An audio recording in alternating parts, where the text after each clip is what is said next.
Should have sound now, hopefully. Sorry. So yeah, this is Blue White Miracles. Sorry, a Blue White Stoneblade deck. It is not Miracles. Sadly, Cardboard Live is still in a little bit of beta. So it has some teething problems, but otherwise it's really good. You can of course see the deck list just to the side of the stream. But yeah, pretty straightforward deck. Back to basics in the main as a real hedge against the greedy decks. Council's Judgment up to 2 in the main deck is most likely a little bit of leeway towards things like True Name Nemesis and opposing Jaces. Otherwise known as other Planeswalkers, of course. That could be an issue for the deck. The sideboard's pretty original. A second Verdict and third Council's Judgment for removal. Got a few Disenchants, Containment Priest, Fluster Storm, Spell Snare, which I think is really underrated right now. I think you could probably go with 2 in the main. But yeah, sadly the sound was not on at the start. But now it is. So yeah, pretty keen to just get straight into it. We are playing 21 lands, so the Maul and Haunt is a little bit... I'm not going to comment on it, but I think it's pretty cool. We do have 4 islands and 2 planes to play around with back to basics pretty well. So yeah, let's just get straight into it. There's not too much else to say. The Gideon can be pretty cool against mid-range and other control decks. The Sword of Fire and Ice and really the Judgments are just a sort of a bit of respect to True Name. But hopefully I am still in a league, so we might have to finish this league off. But I believe it's D&T, but we are 2-1. So we'll go ahead with this, and then hopefully we'll finish off with Miracles. I think the Haunt's there just to make use of the creatures in the graveyard. It's probably Spice more than anything. This was a list that 5-0'd that was on MTG Goldfish. So there's definitely a Y as well because of the back to basics. It doesn't work really well with it. I would probably rather just another basic land, especially in a wasteland heavy meta. The Maul and Haunt can be, yeah, not the best, but we'll see how it goes. But yeah, pretty keen, of course, first to finish off this league first. But yeah, D&T is pretty good right now. So I think the blue-white Stoneblade deck would be pretty good as well. Of course, a lot of people had some pretty strong opinions about Owen Turtenwald's deck going into GP Richmond. That seemed pretty greedy, but obviously worked for him. I believe he went 9-0 on day 1. And then, of course, made top 8 and then fell out of contention from there. But yeah, good times all around. Had an update to the stream design, which I think is pretty cool, but we'll see how it goes. Still a few little things to figure out, but yeah, just pushing towards that the follower goal, and yeah, just trying to get some more content out there. Of course, if you can't make Thursdays, CBR MTG do other days, which are really good for content, Legacy, Modern, or just on Sundays with Angus doing some pretty sweet brews, and a few decks that actually just get there. I know that he tried out Spirits the other week. He also did Warrior Tribal, which was really cool. So yeah, if you do have time on Sundays to watch a little bit of Legacy, Angus is your go-to through CBR MTG. And we have a match, which is very sweet. So into the first game, of course, D&T for the first 2 games, and then back to Blue-White Stoneblade after. But we are in. We won the die roll, and we will keep it. We're on Maverick. That's right. We're actually on Maverick. So, this hand is pretty good. it's very fair to say the least. We do have a turn 1 play, a turn 2 play, and a second mum, and a turn 3 play probably in the night to try to get Tireless Tracker down, and then a land drop. So we're going to keep this. It is quite a bad hand against combo from any side. So if it is a combo deck, there is maybe the need to pull out early, just because right now we do look like D&T. Planes in Other Ruins isn't something that Maverick really likes to do turn 1. Turn 1 Noble into a 3-drop is pretty good. This could be an Aether Vial deck. Oh, it could be Dismember. Interesting. So we could be looking at Blue-Black Shadow, which I believe it would be. So they are quite resilient. Because of the Wasteland, I'll play the Forest tier and then play the other mum. We did draw the Leovold, which is only actually castable off the Mana Dorks, and then it's only able to be put into play off Green Suns. There's no Trop in the deck. We did have it, but I just didn't really feel the need for it. Leovold's kind of a 61st card in a way, that it's not a card that I usually get in our hands. Interesting, the Volk. So Dismember, Volk, and Wasteland, and Forkbolt. Okay, so this could actually be Rug Delver, which it is looking like it will be. Drawing the Swords is nice because it is a bit of... it is a bit of removal. I believe this Knight might get Dazed, which is a little annoying, but it's not too bad. The Tireless Tracker in this matchup, I think, is a little bit better because of the card draw. But we'll see how we go. So that was a Force of Will pitching Cypher, so I am going to put them on Rug Delver.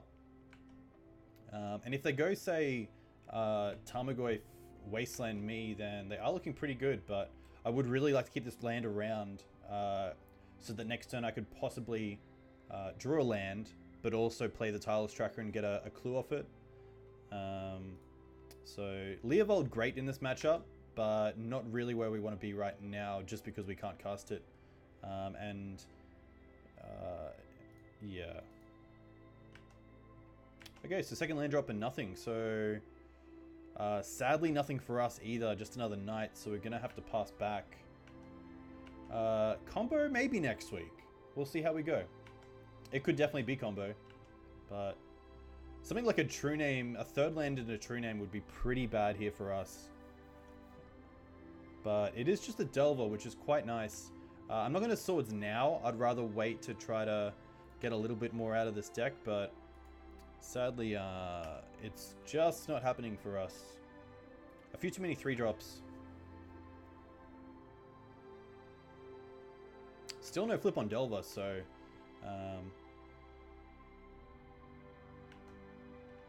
I really want to try and save this Swords for something like a Tarmogoyf. That would be great.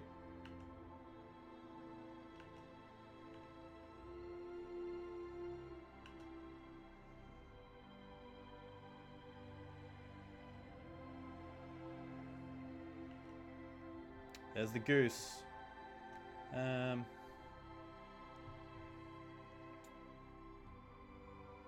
Pretty keen to Swords now, just because I would like to untap and play this Knight of the Reliquary.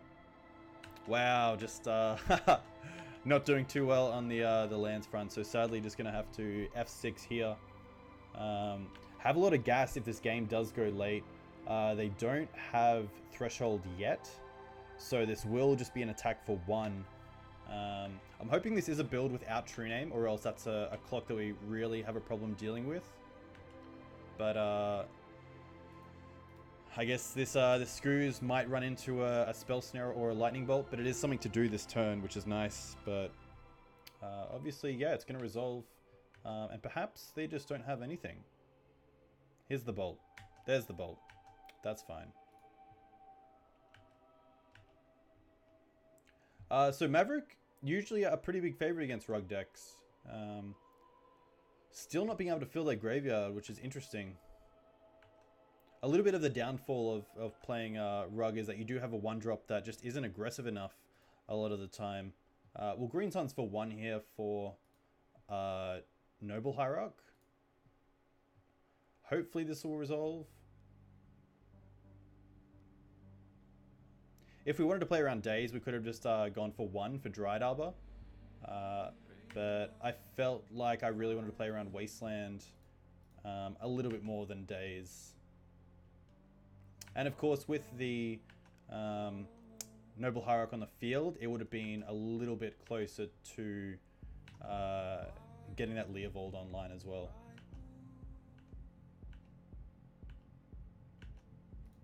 So I feel if we can draw a 3rd land, hopefully not get stifled here.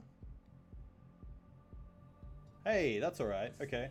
So what do we want to get? We want to get the Savannah. And hopefully play this Knight and get it down. Okay, so we got a 4/4. So that's a Clock Stopper, which is great. And it's also a source of Wasteland, which is even better.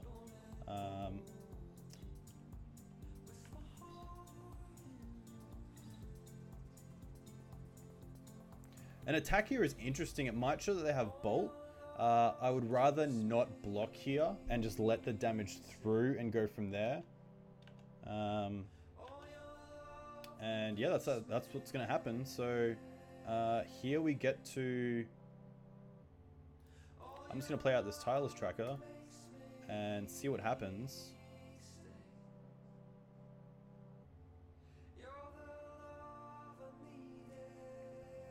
If they do try to daze it, we can actually sacrifice one of these lands to get another land with Knight of Reliquary. If they don't, that's great because we get to play the Windswept Heath, get a clue, and then also sacrifice some stuff. Sadly for this deck, no. But I do have one in the little sidebar for the deck that I will play coming up.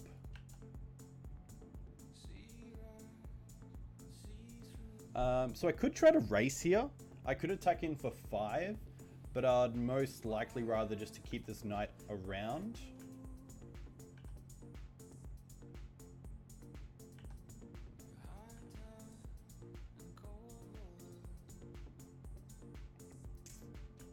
Brainstorm's interesting.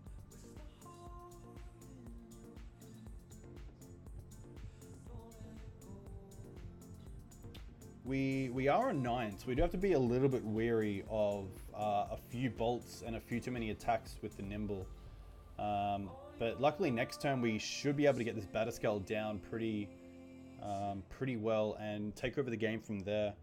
It was a little bit unlucky to be stuck on the 2 lands for about 3 turns, but obviously Maverick's just a deck with so much power late game that it doesn't really matter. No attack, interesting.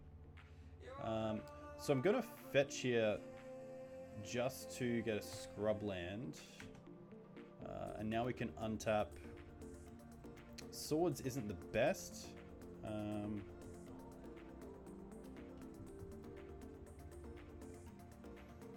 I'm pretty happy here to try and get this Batterskull down. So what we can do is float for 4 mana. And then sacrifice one of these lands for another. Unless they stifle it, they don't. So I might actually get a Wasteland for the 5th land and play this Batterskull.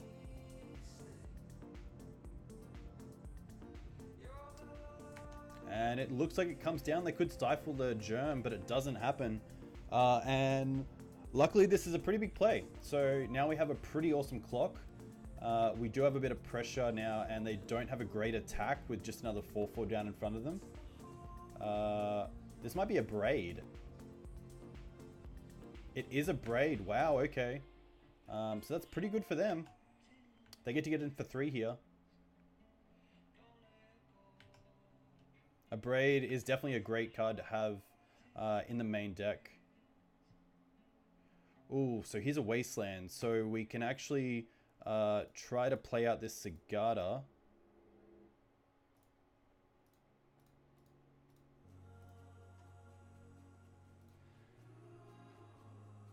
Hopefully no answer. They could have had a Daze last turn and kept it just because they had the Abrade. Wow, okay. And now I'm pretty happy to get a clock on. So if we go to combat, we can get him for 6 and keep this 5/5 Sigarda back to block. Which puts them down to 8.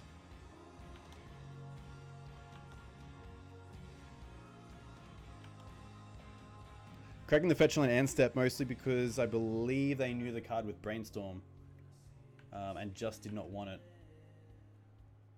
Luckily, we're out of Bolt Nimble range or even Bolt. Yeah, it's just not looking too good for them. They will need to block next turn. And luckily, we do have this this Sword Splashes to really give us a bit more oomph.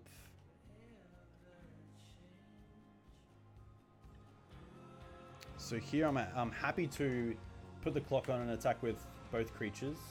If they do block, they do have the option to then bolt the knight, but of course I can wasteland them in response to get another land in play. So here, we might as well play this library out. This is end of damage, sorry. So main phase, we'll play this library. And then in their upkeep, I might wasteland them just to play a little bit around Stifle. If they want to use it, they can use it in their turn. There's a bolt. Interesting.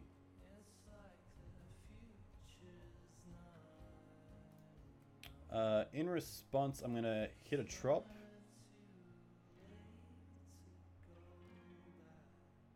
And then because they're on 2, I kind of just want to Swords my own Knight just to be out of bolt range. I still have 5 in the air next turn, so it doesn't change my clock. It just gives me a little bit more love in regards to what they can actually draw out. So we'll take them off green here with their last Trop. I was probably safe, but it's just nice to definitely know. Especially when Sigarda isn't most likely a card they can deal with main deck at 2 life. And there it is. So we got the first game, which is really good. It wasn't looking the best there, but cards I like in this matchup are Choke. Decays are pretty good. I do like the Zealous Persecutions just to either get away an early Nimble Mongoose or also hit True Name Nemesis, which can be an issue. So we'll take out the Gaddock Teague. It's not the best in this matchup. The Pride Mage can hit something like Sylvan Library or Seal of Primordium, but until I see them, I don't really want the Pride Mage. The Leovold's a little bit harder to hit when they're attacking our mana base so well. They might go after the Noble Hierarchs and Birds with bolts. So the Leovold's actually, although quite good, not the best in this matchup. And just on the draw, I might tap down on Athalia. The Thoughtseizers have some merit, but usually they get out of, they get down their lands pretty fast. The Ramanap Excavator is actually quite interesting. And something that I kind of actually like.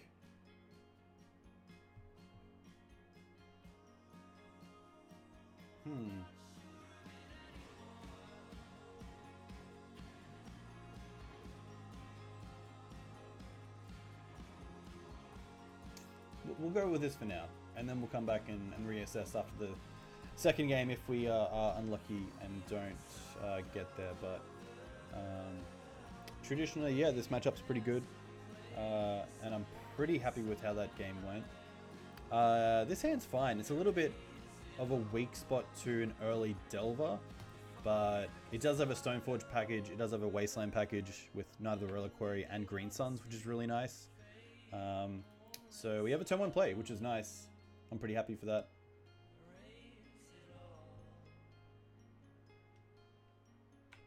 Turn 1 Delver. It's pretty good. So I'm pretty keen to actually just Wasteland them here. And save this Swords to see what happens next. This does leave them a little bit open. They only run usually 6 colored sources of mana. So we could see them playing something like a Wasteland Pass.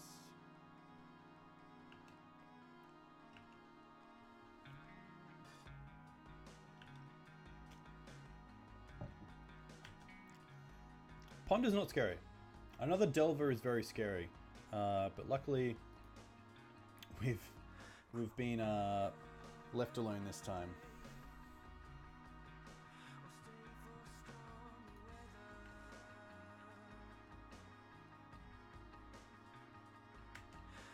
Can't block that.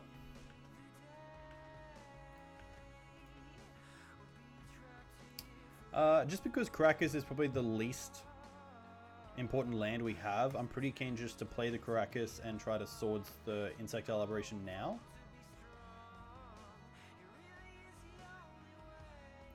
They are waiting a bit, so perhaps they could have the days. They don't, which is quite nice. It relieves a lot of pressure. And now we have a really good curve.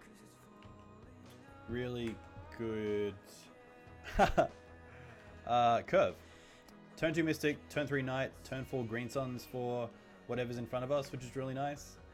Another Ponder is quite interesting. No second threat yet, unless they're looking for one or a land, just to get it on the field.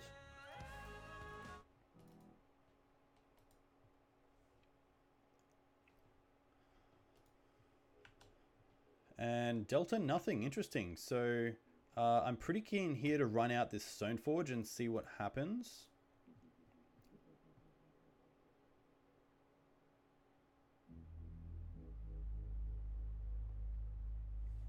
Spell Snare could be an issue here.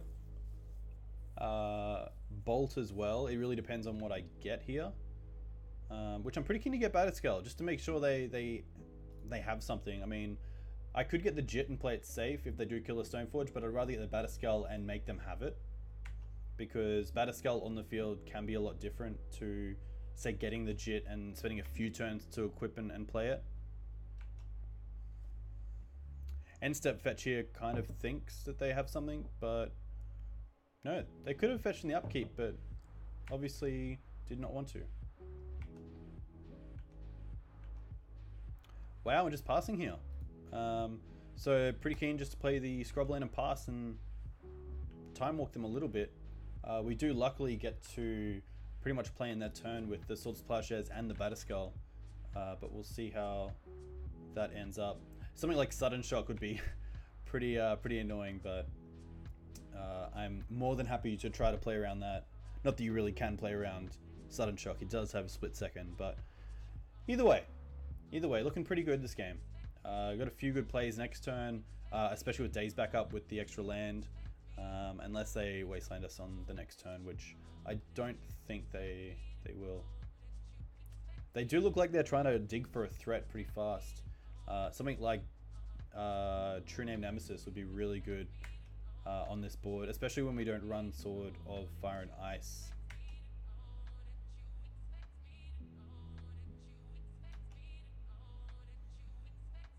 Interesting. There may also, not many decks play Click, but they could have Vendilion Click to cast in response to the Stoneforge, which can of course then get taken by the Click. They'll want to Abrade now if they can, because if they let us untap, we can of course return the Batterskull in response. They don't. Wow. Okay. So here I'm going to play the Savannah. We'll get in for a bunch of damage. I'm going to attack with all creatures because I don't have enough to return the Batterskull and play Stoneforge. So let's just do that.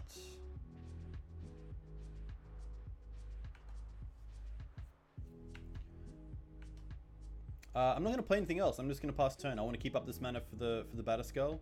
And we also have Script Ranger, so if they tap out, we do have another play, which is quite good.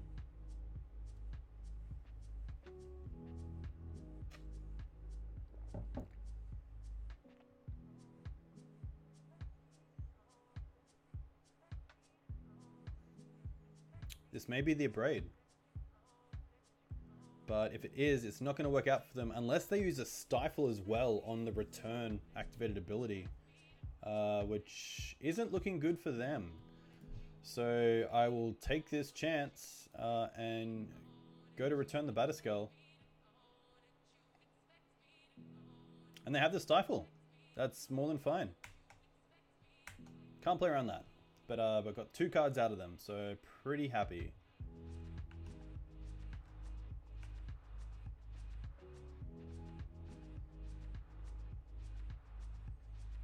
I'm assuming they did that in my end step to play around. We'll Swords here because we want the mana up for Knight. And that F6 kind of just tells me a lot about their hand. So pretty happy just to put down this Knight here.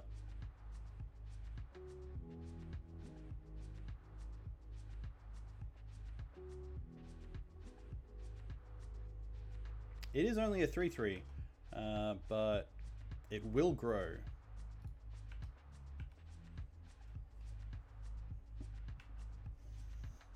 Maverick, a deck that I think actually won with the Deathrite Charm and Ban, even though it played it itself. Just being able to play a Knight and not really worry about the lands in your graveyard be attacked, that's pretty huge. Some people may try to play Rest in Peace or Stifle, but or Surgical Extraction, but you just have so many answers that this deck really has it all. So what do we want to do here? What I can do is float a green and sack this forest. To get a Cradle. And then with the Cradle, I can actually...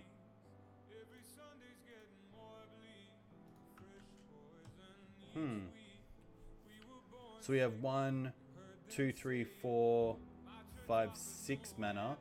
I could also Green Suns for a 7th mana. I could also add 2 for Knight of the Reliquary. Now we have 3, 4 mana.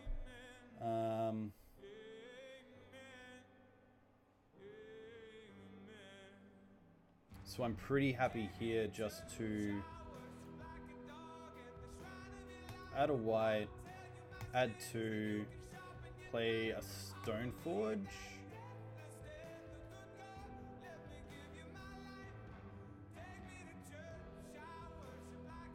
Trigger. We will go and get Jit. And then the 2 remaining... Swishy Swash. Swishy Swash. Very well, thank you. Doing pretty well in game 2 here with Maverick against Rug.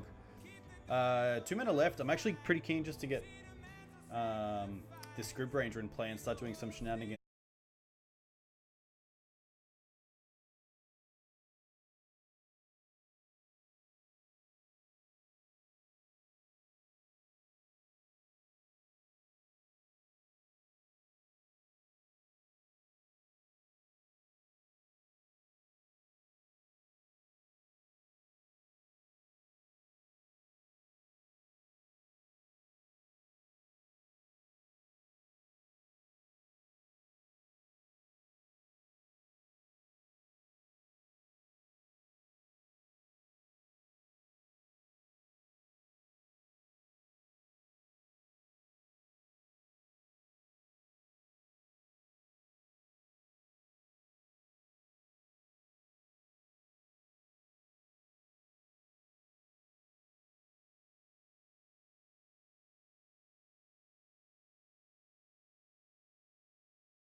Be happy to keep it and hopefully put a white source on top of my library. We will see how this goes. It is a white source, but is it what we want? I don't think it is, sadly. I think we got to be pretty aggressive with this and put it on the bottom. If we were on the draw, I'd be pretty happy with it because you get to play it turn 1. But turn 2 is just not what we want to do. This is going to, of course, be... this is going to be Reanimator, so that's going to be pretty tough.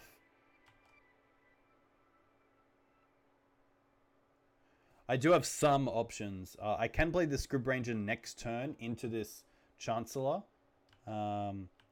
Now in hindsight, the Noble would have been quite nice because I could have played it turn 2 and played the Chancellor effect. But this could be pretty rough. We'll see what happens. Oh.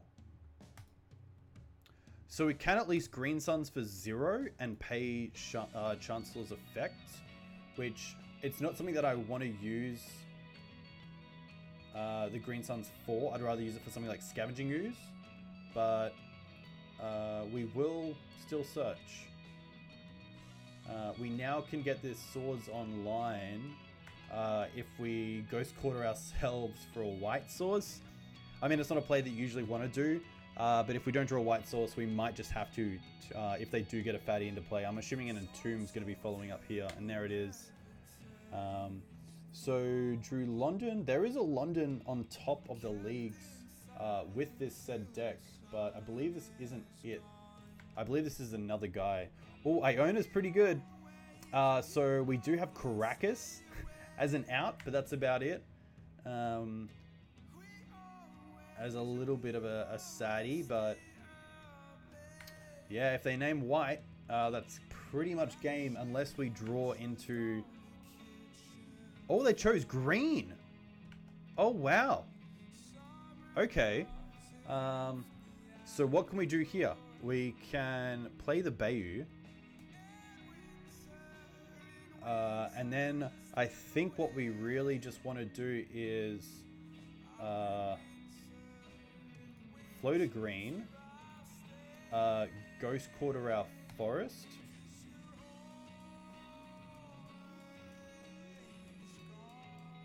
use Ghost Quarter as ability, get the plains. We're going to shoot down this Iona, which is pretty good. Probably a little bit of a misplay there, especially with a deck like mine. My only removal is white, so pretty lucky there to get that. He could think I'm on Elves. I think the Ghost Quarter might have been a little bit of a giveaway that I wasn't, but otherwise, yeah, no, that definitely could be. It could be a hedge against Wasteland, I guess, but you might want to creep, I don't know. And then here we can, of course, also get in for 1.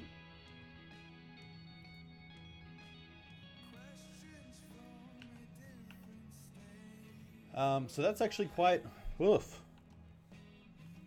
That was dodging a bullet right there for sure. Pretty lucky with that, and they don't have too much. They do, of course, have a pretty good clock. Sorry, we do. So there's a looting, interesting. So perhaps getting more fatties into the bin. It could definitely be a budget Wasteland. There's a Chancellor, but nothing again. Interesting. Hierarch's pretty good. So this turn we can play Hierarch.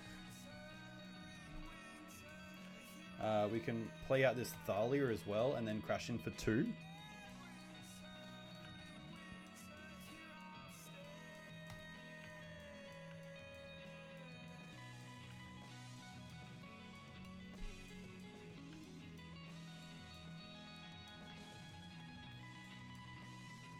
Slivers in Legacy would be sweet. There was a list at 5.0 just the other month. If you look it up on MTGO, it should be there. But yeah, it's definitely a deck to be reckoned with. It can really catch people off by surprise. As really any creature deck, I think a lot of people really underestimate how good tribal decks can be when they really shine. Reanimate's pretty good. So we're going to have to find an answer to this pretty quick. We do luckily have Green Suns. So currently we have 1, 2, 3, 4. So we can tap for 1, 2, 3, 4 mana. We can return this Bayou for 5. And then this Noble for 6 mana.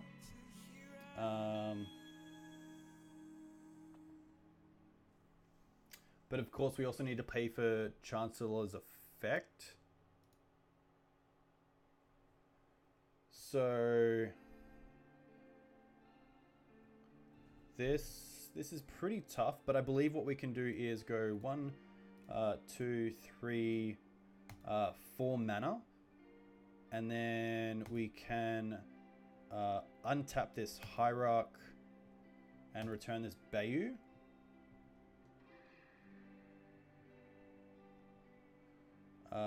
Play the Bayou and tap it for another green. So currently we have 5 in pool.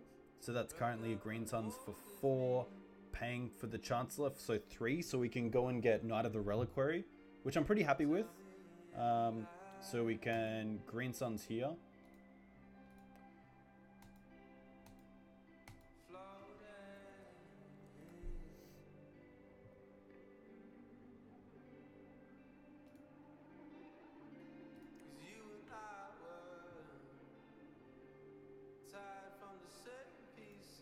We will of course pay for it. And we'll go and get the Knight. There's no real good attacks here either, which is a shame. But we are on 20 life, so we do have a bit of time. Yeah, Von Sticky there with the name of the guy that plays it, so definitely check him out. I think he has some really good content. And of course, just watching Slivers play is pretty awesome.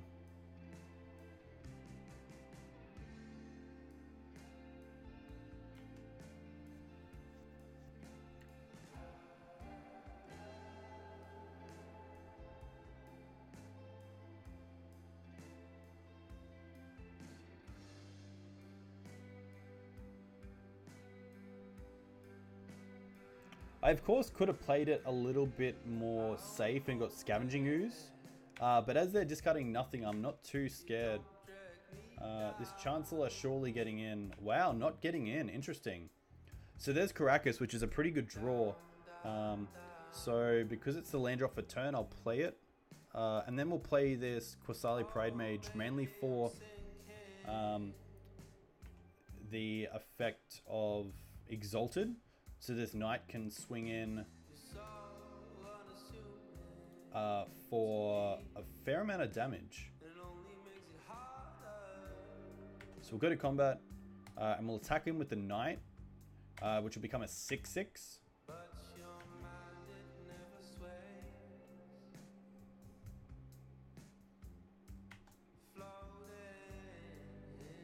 And interestingly enough, no blockers. So what I'm pretty keen to do here is actually use Scribranger's ability to untap the Knight, returning the Bayou, and then tapping the Knight to sack the plains to get a Wasteland. We'll take them off red. And then we'll actually also use this Qasali Pridemage just to hit the Lotus, just to take them off that little bit more mana, and really put them pretty far behind. With this Caracas open, it's quite good against a lot of their targets, and the Chancellor itself is not doing enough. So thankfully there's the win, which is pretty good. I'm pretty happy with that. So we don't have too much here, but we do have a little bit of disruption.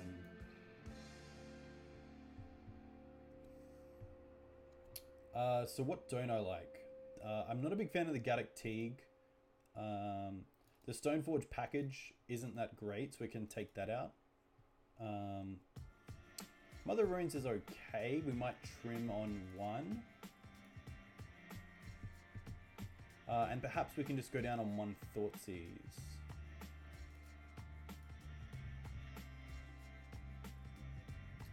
And I think that's pretty good. We could bring in the Reclamation Sage as just a little bit of extra oomph and take out the Tireless Tracker just to hit those Animate Deads or Lotuses. Loti, if you want to call them. You can call them Lodi. They're called Lodi. We'll call them Lodi. Lodi, Lotus, it's the same thing. It's all good.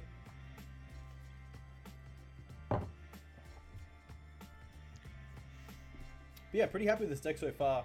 Getting Cicada there would have been awesome, but sadly, with Chancellor's effect, we wouldn't have been able to actually pay for it.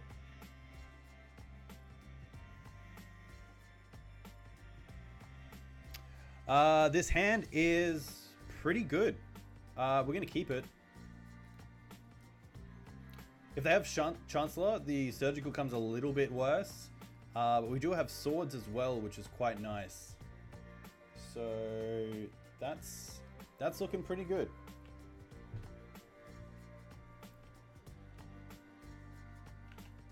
They may even just try to go for it here. They might have an Unmask or a Thoughtseize. They could also play Duress. They have a Thoughtseize, so that's going to be interesting to see what they take.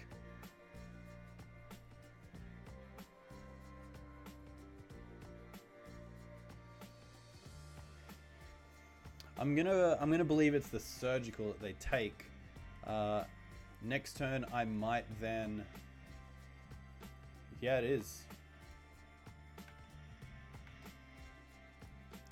Wasteland's pretty good.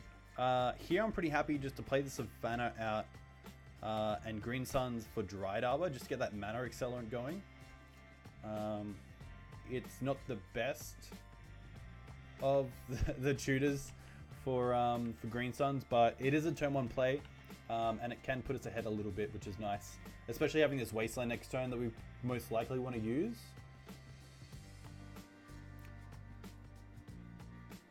Even if they go, say, discard spell into Animate Dead with a Lotus Petal.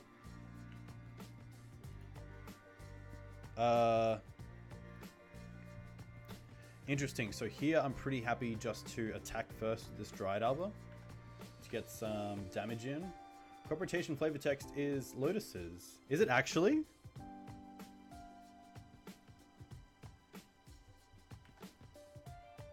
Alan, are you telling us some tricky porkies, or is that the real deal? Here I'm happy just to Wasteland. There's not going to be a better target.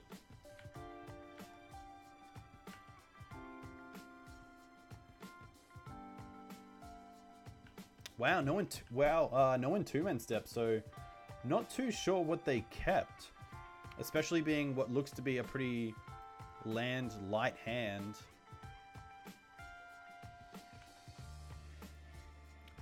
So Noble's actually a pretty fantastic draw, so we can play this Hierarch and then get in with this Dried Arbor. Next turn we can deploy the Sigarda, which is also pretty awesome.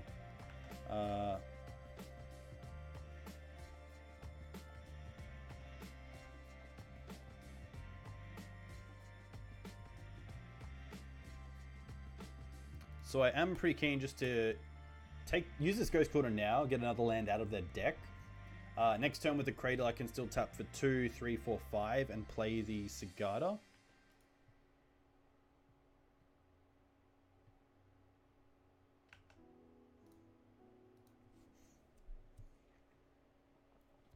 Wow, and there it is. So we got that win, which is quite nice. That's a 4-1, which I'm pretty happy with. So we might as well just open up some of these treasure boxes once we get there.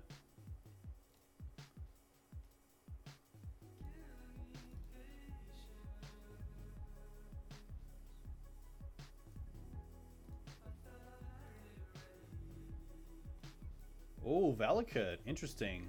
Not sure how much it is actually worth. What do we got? Inspiring Vantage. Nice. Another card that I will never use.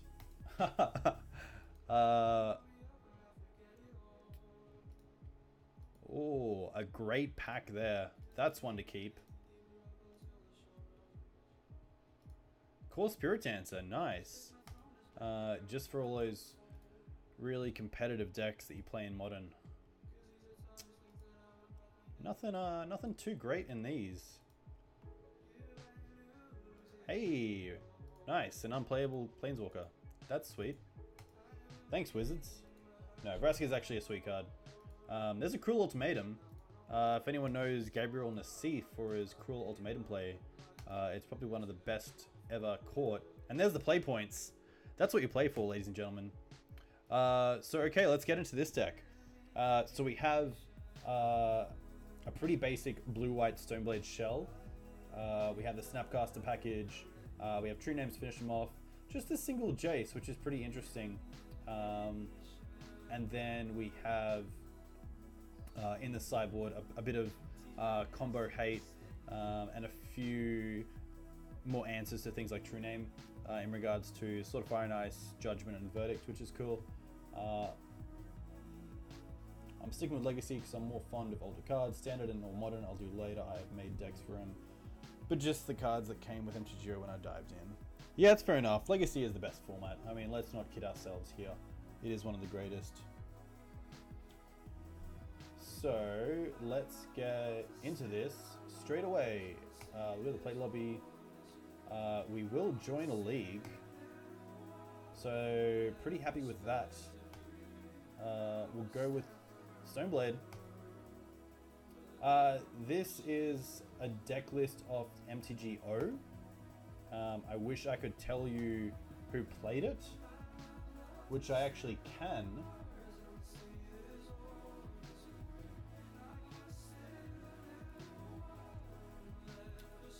One second.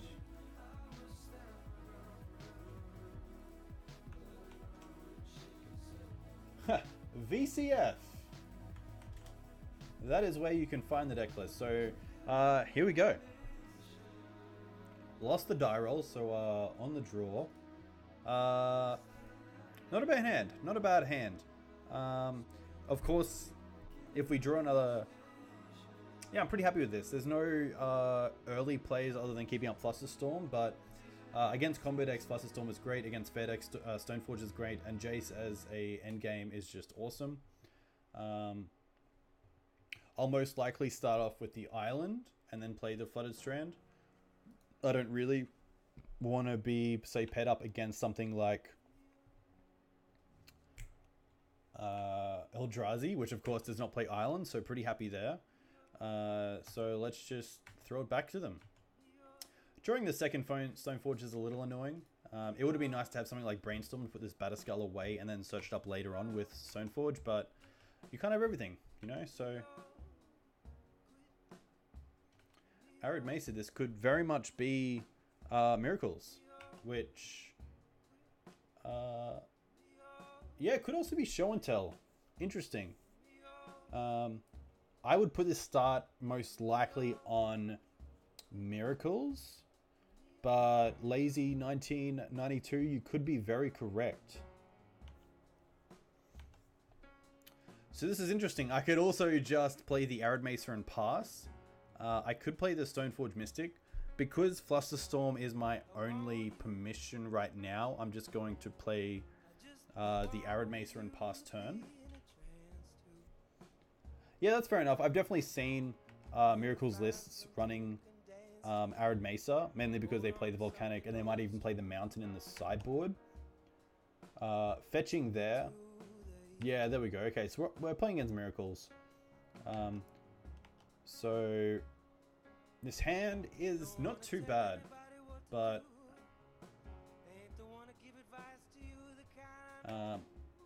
the early game Ponders and Brainstorms would have been a little bit nicer.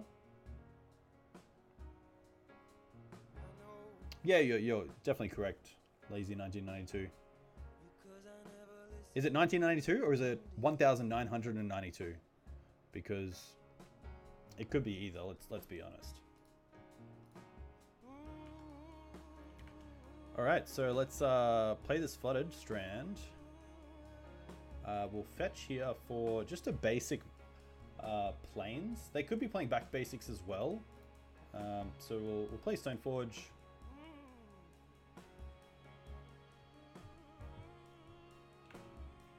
Comes down, which is nice. We will use the ability, and we'll just get the Jit. We have the Batterskull in hand.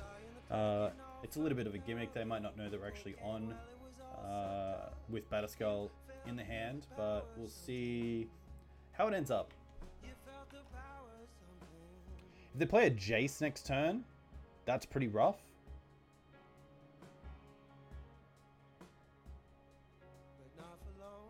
Counterbalance. Can't do anything about that. That is fine.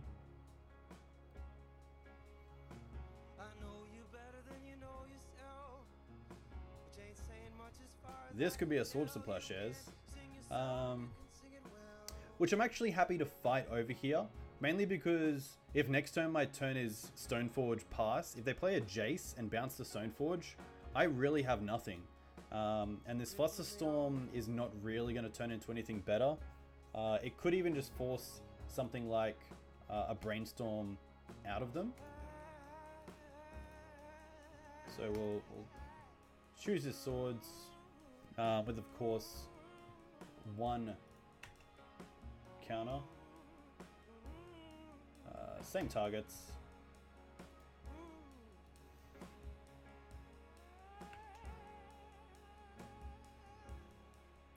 And what do they reveal? Nothing. Revealed Flooded Strand, interesting. And they didn't use the Tundra. Okay.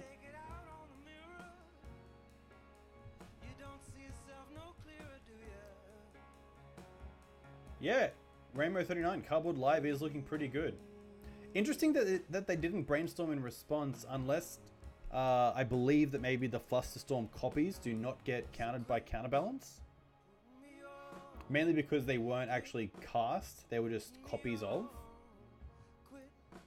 So another Flooded Strand isn't great, but I'm still pretty happy to play it. I'm not too sure what's on top.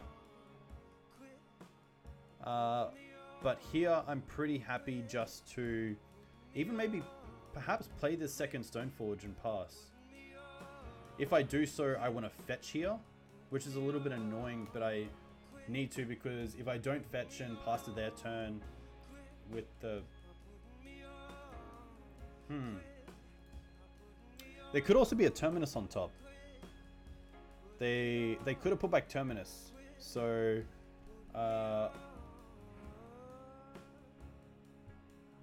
perhaps Jace is just the better...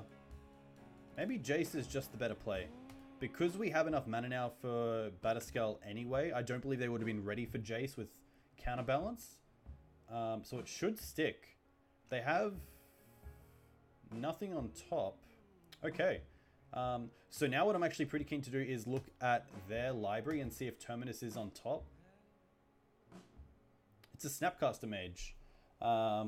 Which I'm not the biggest fan of right now, because it can get rid of the Stoneforge and put on early pressure against this Jace. So I'm pretty keen just to put it to the bottom.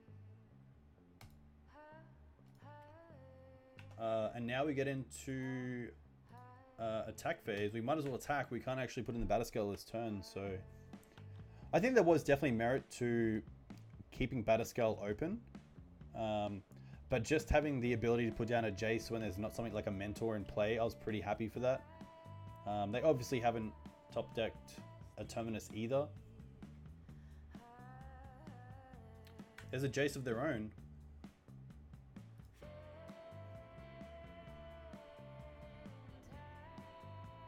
So looking at main deck answers for this Jace the Mind Sculptor, we do have a few in Council's Judgment, which is quite nice. This is really a mirror per se that I've actually never played, but I'm assuming them having the Counterbalance online is quite an advantage, just because of what it can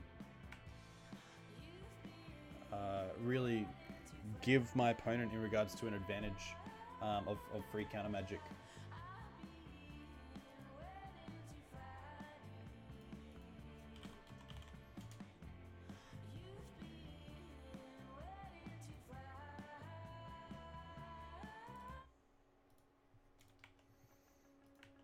So here's a pass. So another land which isn't great.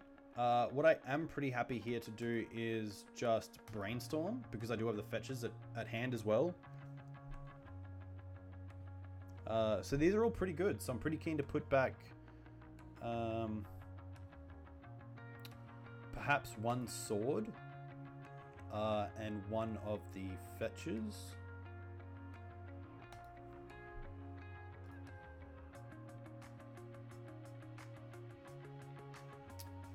The Jason 3 is a little annoying. I don't have too much else to do. I do have the Snapcaster into Flusterstorm, which is quite nice. But here I'm pretty happy just to...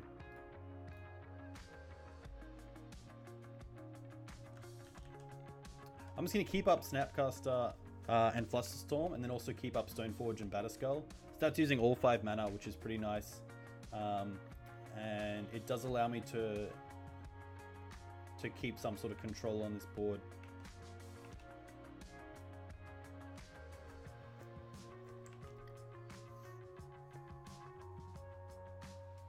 So there's a Terminus. That's interesting. It's not something that I can really play around.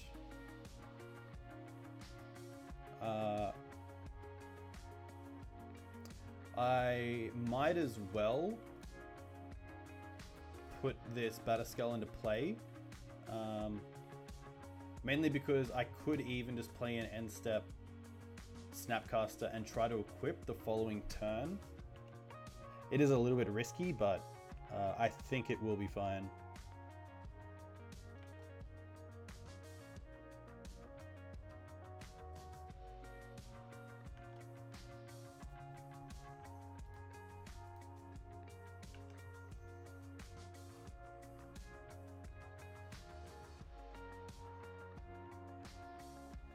So another lane for them isn't the greatest, but as well with Jace Brainstorm having the fetch lane there is pretty annoying and pretty good for them as well.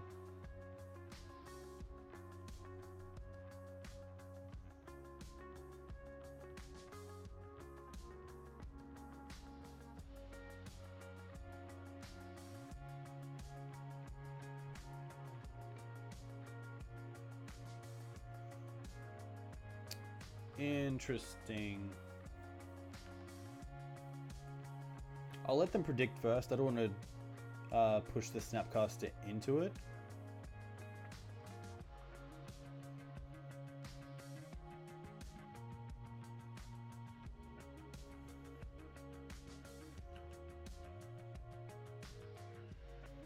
And here as well, even though Snapcaster has a lot of value, I'm pretty keen just to flash it in here. Perhaps seeing what this counterbalance is on, hopefully not too.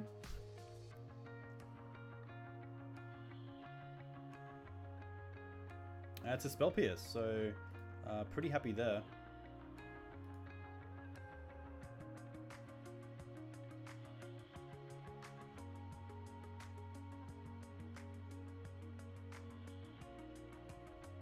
Interesting seeing the predict. Obviously naming Spell Pierce, just thinking it's not that great at this point in the game.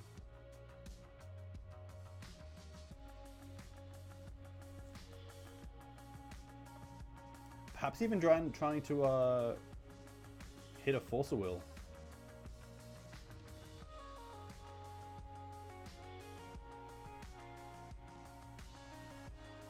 And there it is. So Jace hitting Exile and this Force of Will hitting Snap, which I think I'm fine with. I don't want to brainstorm into anything else, so we'll fetch here and fetch away those cards.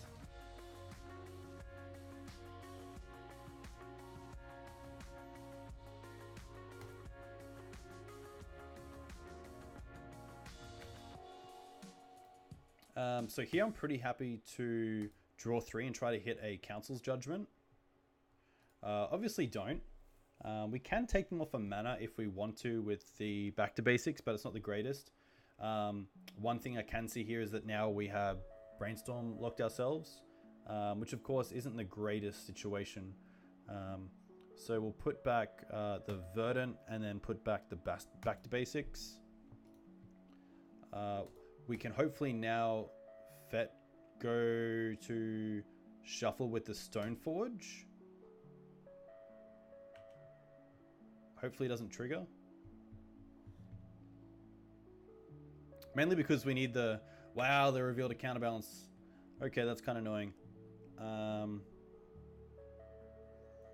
And that's pretty tough. Yeah, Stoneforge Shuffle is great. I could have also used the Jace to tick up, targeting them to see what was on top, and played around it like that. But of course, that way we wouldn't have been able to brainstorm and see that we were locked in the first place. But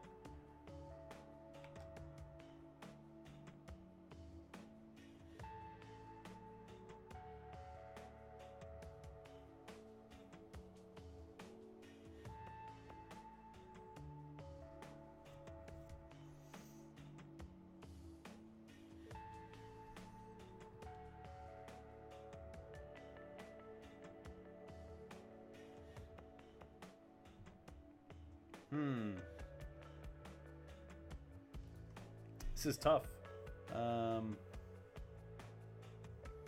Assuming they're going to name Jace, then it's probably not worth spell piercing. So we might as well let it resolve. They might also name the Batterskull, but I think they obviously see Jace as the bigger threat, which is definitely tough. I can return the Batterskull here.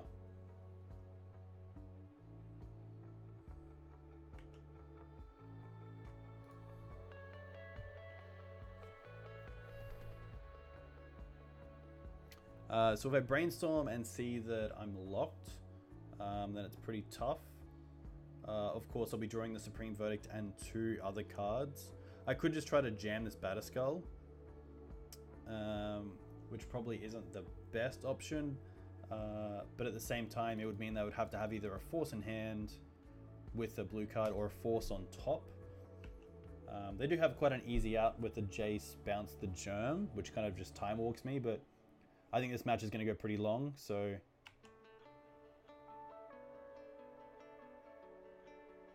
This could just be a counter spell straight up. Or Snapcaster into Spell Pierce, which is also pretty good.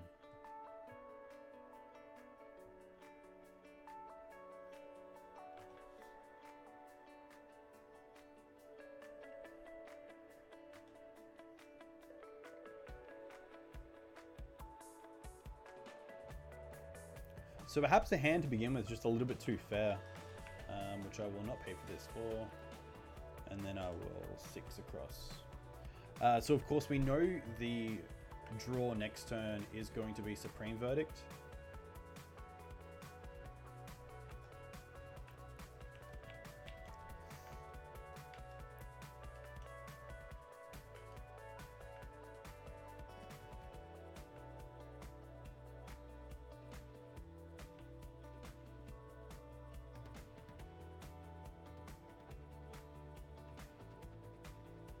Another Brainstorm, so looking at another fresh 2 cards, which is definitely going to get out of hand pretty fast.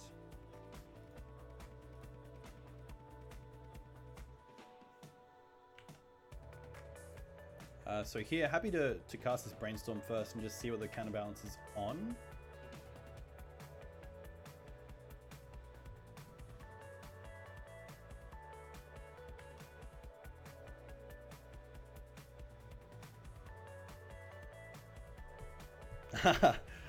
So we get the Maulin Haunt on board, which is pretty cool. So I'm pretty keen to put back the Back to Basics and the Supreme on top. We can play the Maulin Haunt, and then just hold up a bunch of counter magic. We could also play this Jitte and see if that starts to get there. Or hold up Counterspell, which I kind of feel like Counterspell is just the better play. However, the Maulin Horn by itself is just not going to get there, so by playing the Jit, we still hold up 3 mana. We can't, of course, hold up just for the Counterspell, but we can hold up Spell Snare and Spell Pierce. Spell Pierce is pretty dead by now, but I'm pretty happy to run out this Jit and see what happens.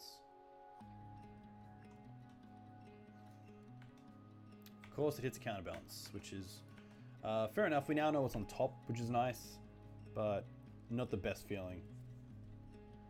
There's the Snapcaster. We know counterbalance is on top, so we can actually Spell Snare this.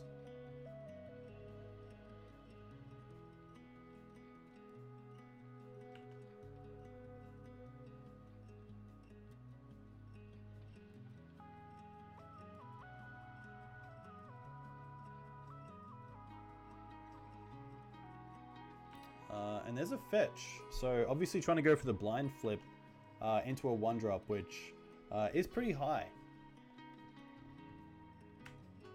Reveals counterbalance again, which is pretty funny. But of course with Jace, it's not the worst.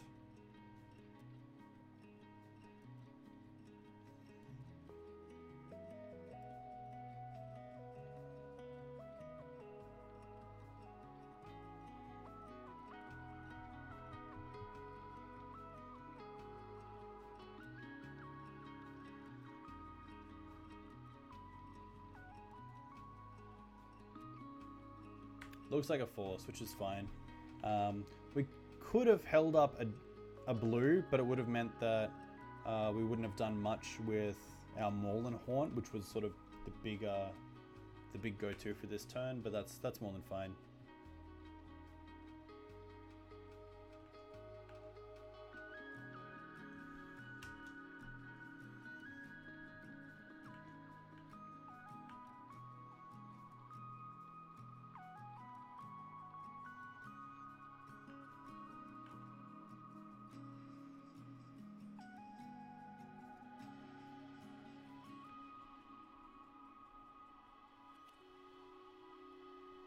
This is looking pretty tough.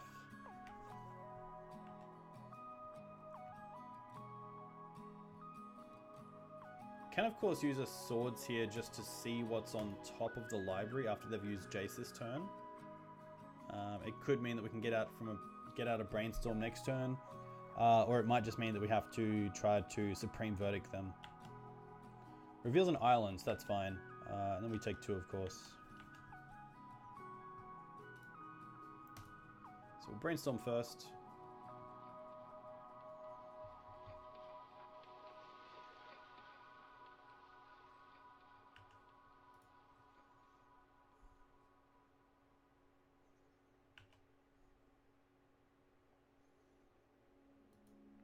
And we won't find much. We do find 2 cards that we can put back pretty easily. We can then play this fetch land. And fetch for a Tundra. We can then ponder.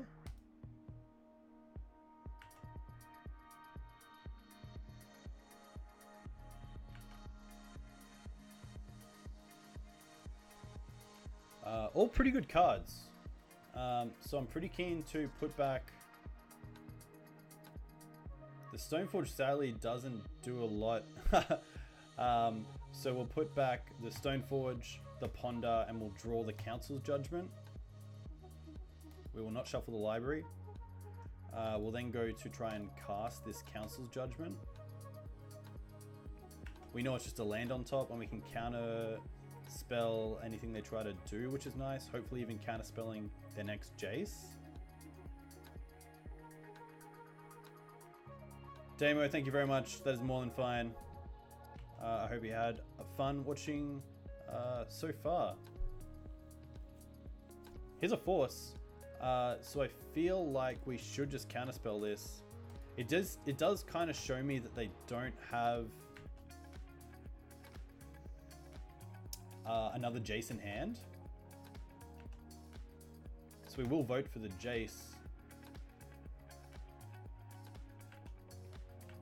So that turned out pretty well. This Maul and Haunt as well is a great answer to Snapcaster Mage because we really don't care about the creature cards in our graveyard.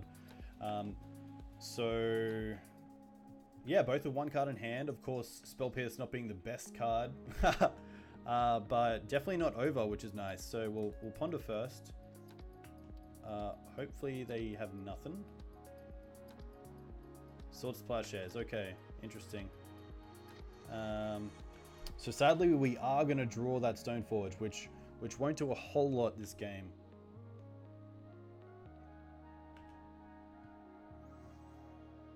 But at least what we can do here is draw out that Stoneforge Mystic. Sorry, the Sword Plowshares.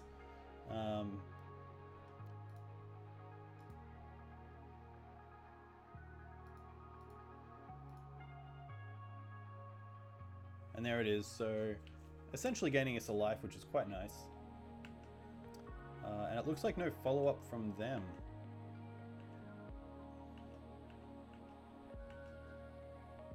So the Stoneforge is more of a shuffle to me right now, so I'm pretty keen to keep it in my hand. It's not doing much with no equipment left in the library, so it's much more of a resource to me as a shuffle effect. This Maul and Haunt's going to do a bit of work keeping off this Snapcaster Mage, which is nice. No attack there, which is pretty hilarious.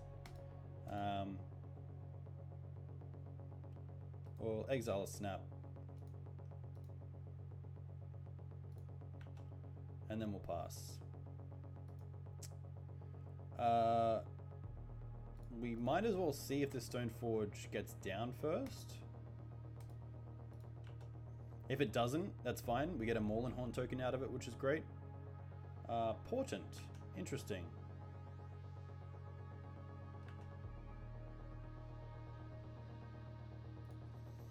Just make sure we have nothing. That's more than fine. And here we will go to combat. Mainly because we can actually block with the Stoneforge Mystic, trade, and then also get a token out of it with the Maul and Haunt. So, to Adrian, if you're watching, I just missed. Just kind of missed the ability there to attack. Oh, okay. There's a Jace. So with one card in hand, both of these are pretty dead to me. So I can just, if I force and they force back, then it's just gone. If I force pitching, it doesn't matter, so I might as well force this Jace pitching the Spell Pierce.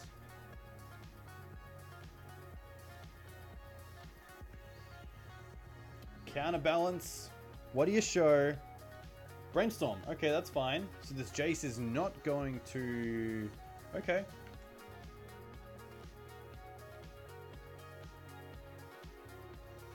And of course, I believe I have no... I mustn't have any creatures left. That's more than fine. Back to basics. Not really what we want. But we're more than fine here to attack with the Spirit. A slow clock. That is very true, but a clock nevertheless. And we do have some great draws, especially in True Name.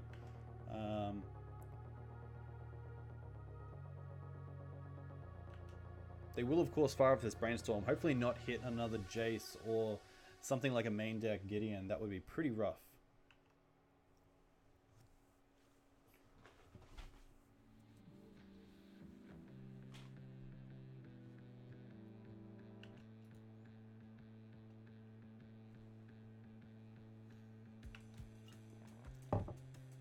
As a predict. Yeah. I am a little bit more doubtful about it just because True Name is one of the cards in this deck, and of course it's a little bit harder to kill, but you never know. This could work out pretty well. Do you think Birthing Pod could be unbanned in Modern? Power Olia. I think Birthing Pod is a pretty powerful card, and I think it's a little bit unsafe to print it in Modern. There have been cards that have been printed since then, like Colligan's Command, which is a pretty good answer. But I can definitely see why it hasn't been unbanned yet, and why a lot of people are actually saying that it shouldn't be banned. So here again, pretty happy just to attack in with the one. We're not really at a point where we can attack in with both, sadly. And I'm pretty keen just to keep the Scalding Tarn in hand. There's no real reason to play it right now. And I'd rather my opponent be a little bit more weary about the cards in hand that I have. There is a Swords, that is fine. A little bit annoying, but nevertheless pretty good.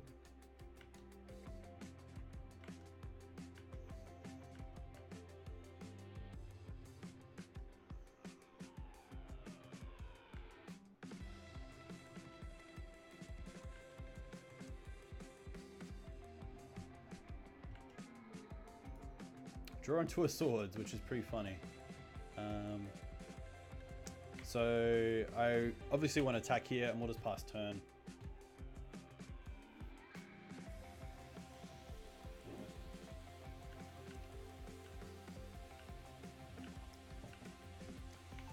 I want to be able to block with this Spirit, but also have the Swords as a backup. I think Pod could probably see more play in Legacy in Nick Fit.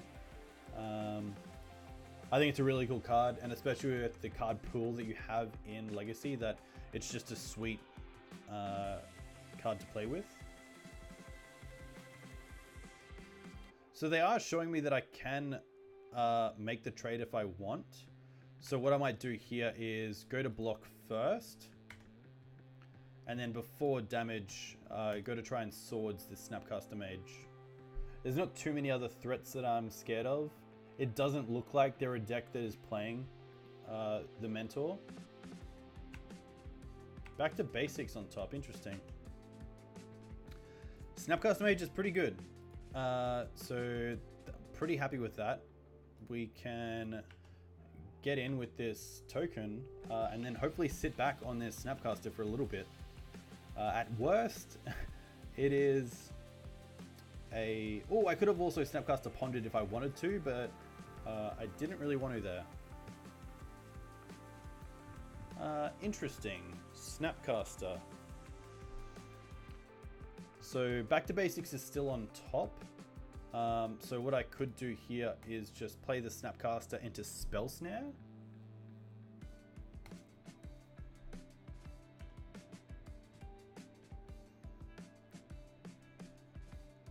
Could also Swords it, but as we are trying to keep them down, oh, there's a Force of Will. Okay. That is fair. Which is actually hilarious because now we get the Snapcaster Mage to be exiled for Moreland Haunt, which is awesome.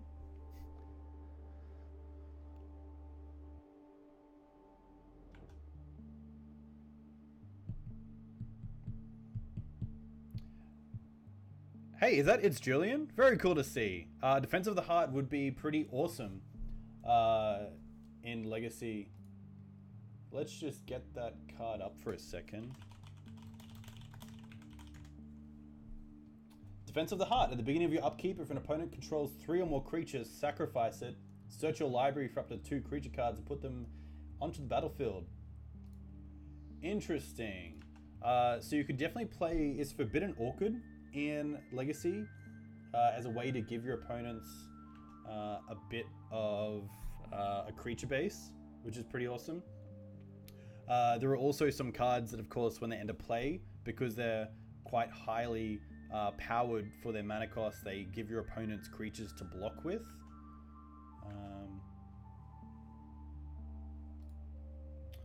There's a Ponder, which is more than fine. Our only play this turn is to actually exile our Snapcaster Mage to the Moreland Haunt and go from there. But yeah, if that is... Yes. Very cool to have...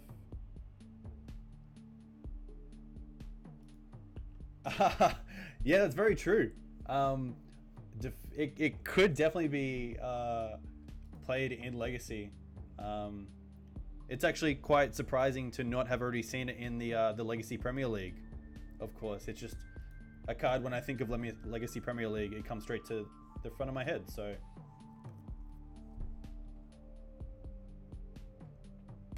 so here with the attack, I'm pretty happy to exile a Snapcaster Mage to block. So we will go to block. They're allowing us 2, so it looks like they don't have something like a Swords to Plowshares, which is great.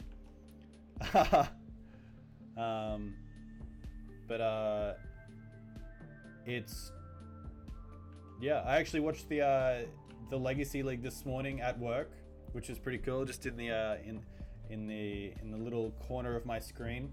But yeah, really good content for, of course, those who, for whatever reason, have not heard of the Legacy Premier League. It's something to check out.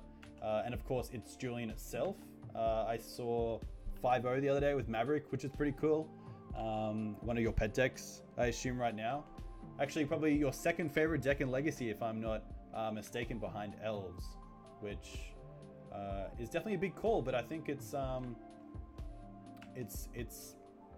enough. Maverick's a very cool deck to play. And yeah, very cool to have you in chat. I watch a lot of your content. What do you want me to say? What are the color of your eyes? That is a question that I will come back to you with. I reckon you have green eyes. But I could be wrong there. We should put it up to a vote. Nothing too much here. I'll play a fetch and pass. Oh, they are blue. Interesting. Nice. Julian, can I ask, what was the first Legacy deck you played as a Magic player?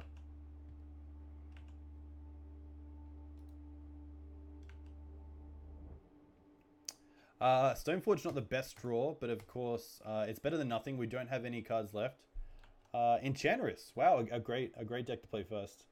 Of course, back in the time when there wasn't something like Doomwake Giant, I assume. But yeah, a respectable deck, nevertheless. How have you found running the Legacy Premier League so far? And is there anything you're wanting to sort of build on for the next league?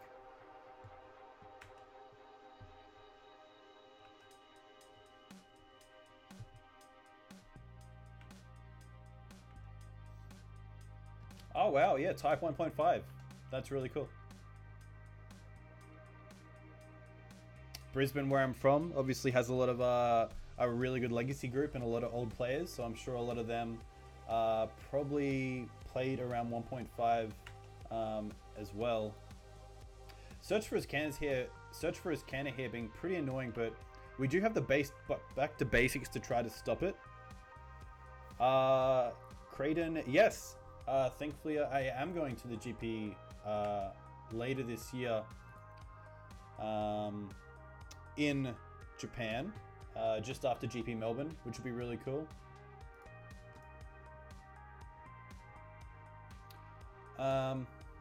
I'm pretty keen to get the back to basics down now, just because once the search flips, they will get one use of it, but I'd rather them not be able to untap with it, and I'd rather just play it now when they don't have a force of will, most likely, and can probably draw into other Magic.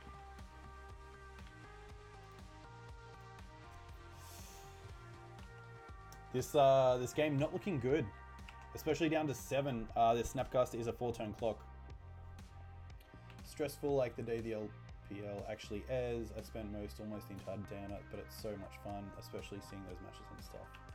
Yeah, that's fair enough. That's very true. A Planeswalker would be great, or a True Name Nemesis wouldn't be too bad either. But we'll see how this plays out. The blue-white decks being quite of a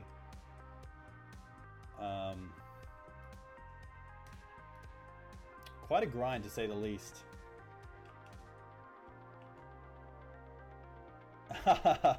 That's fair enough.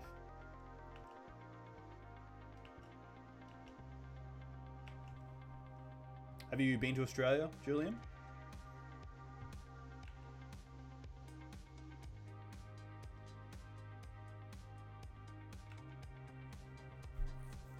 Yeah, subtitles would be good. Subtitles would be sweet.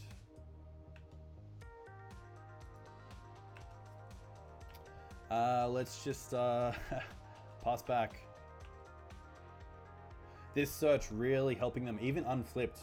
Just being able to scry each turn and put the cards that are just kind of dead right now into the bin is really impressive. Wow, Entreat off the Entreat off the top, but we do have the Supreme Verdict, which is perfect. And I believe they don't have an answer to the Supreme Verdict, which is pretty awesome. Obviously now just trying to figure out which mana they're going to tap for it. But yeah.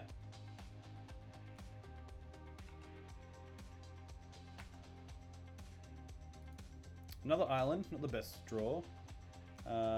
We will go to our second main to cast this Supreme Verdict.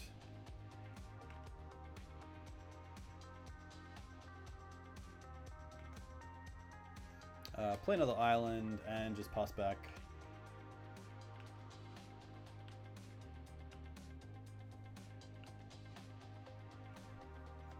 Ponder's not bad.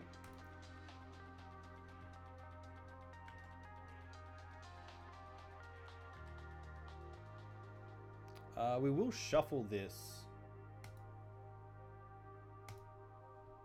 into a click, which isn't the worst.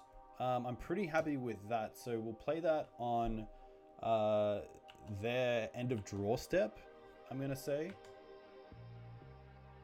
Wow, and he's just given up, which is pretty weird. We only had a few minutes left, and he's given me the win, so pretty happy there. So bringing in the Gideon, the Council's Judgment, probably 2 disenchants. The Spell Snare is great, the Vendilion Click is great, the Sword of Fire and Ice is pretty good. I would say it's better than legit. We can probably drop all 4 swords. Ah, Phil! Phil, good to see you. And of course, yeah, they actually ran out of cards as well, which is something that I was not looking at, but yeah, pretty happy with. So dropping 2 more cards, probably the back to basics, they're pretty dead. Everything else is looking pretty good. There obviously is a little bit of... I might even drop a Force for a second Flusterstorm. And just keep the rest of the deck as is, because I'm pretty happy with it. And just submit it like this. Jace technically not a win condition when elves can loot Green Sun Zenith to not deck. Yes, that's very true. that's actually quite hilarious.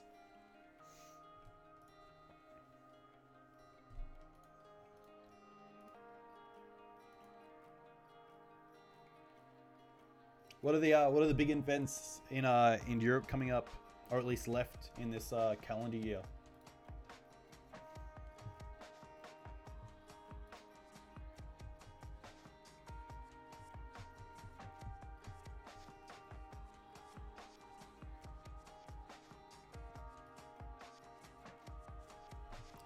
MKM Zaragoza. Interesting.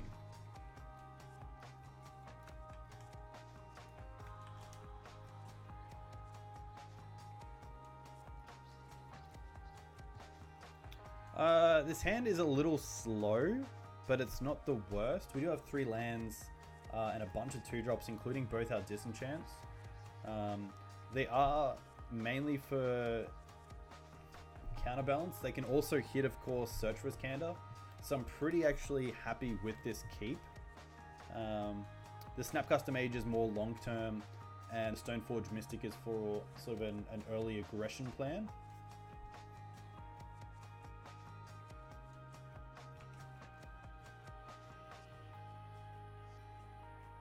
Oh, I might even time out, so I better start playing my turns a little bit faster as well. And if you actually are coming to GP Melbourne, that'd be very cool to see you.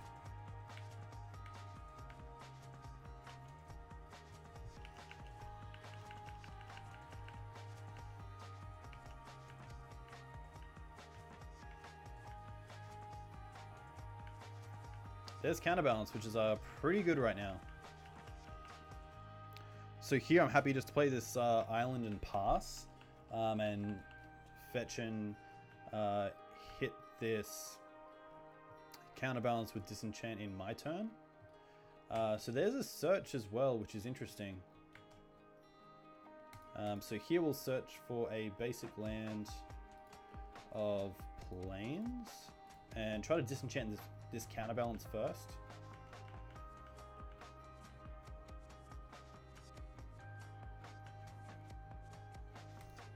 Now we can untap and just hit this search right away. It's such a killer in the mirror that it's definitely worth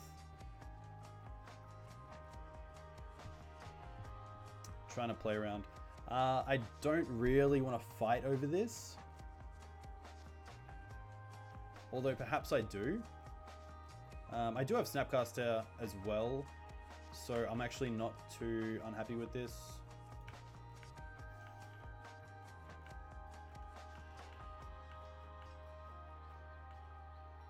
So timing out here is actually quite an issue, but could be worse. Ponder is more than fine. It of course means they won't be dropping a Jace, which is great.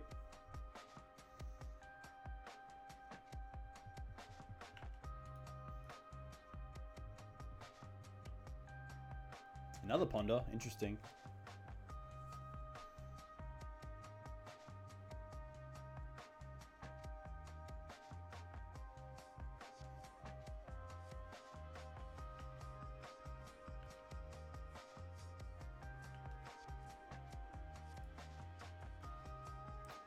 So here I'm pretty happy just to pass turn, an end step click.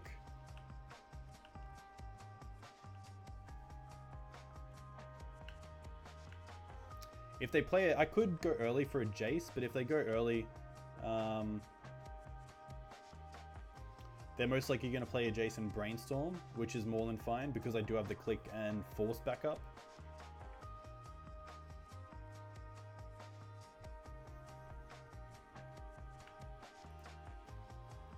There's another counterbalance. So here I will fetch. I'll get just an island.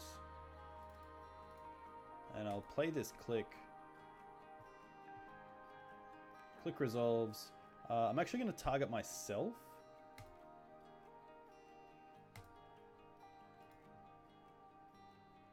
And put a Stoneforge to the bottom.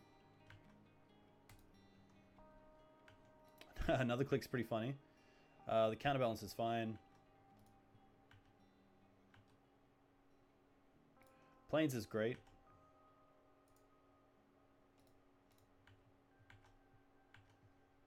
They do have 2 minutes on us, so that's a little bit annoying. But we'll see how this Snapcaster goes. If it's on 2, then it's just going to be dead up straight anyway, because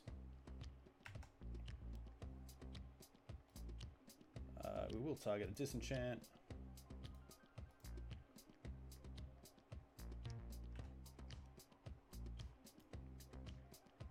We will target the counterbalance. The search can get annoying. We'll actually target the search.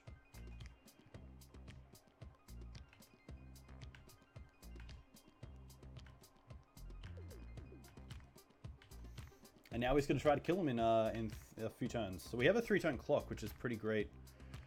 So here we'll go to combat. We'll attack with all creatures. Second main we won't do anything and we'll just pass. Brainstorm's fine.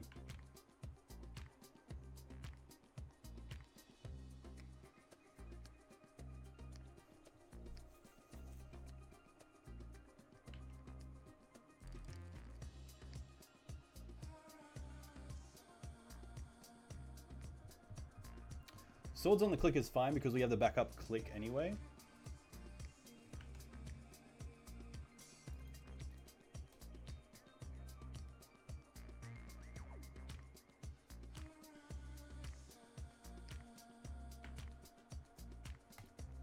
Gonna target them just to see what they have.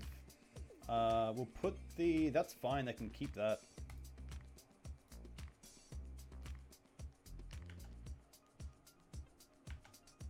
So here we'll just go straight to combat.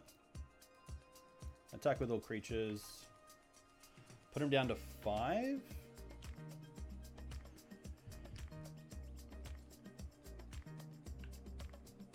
And here we'll just hold up what we have.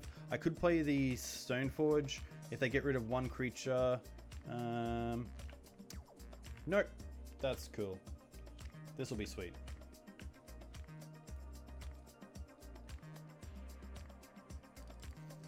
So we'll go to Spell Pierce it. See what's on top of the library.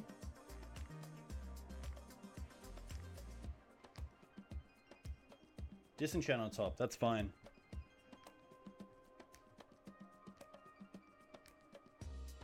So if they tap out, we can just play the Snapcaster, which won't actually work. But that's fine because we can still use the Force on the Snap, because Disenchant's on top, so Snapcaster is irrelevant right now, other than a card to pitch to Force. So they have a Force, interesting, going to 4.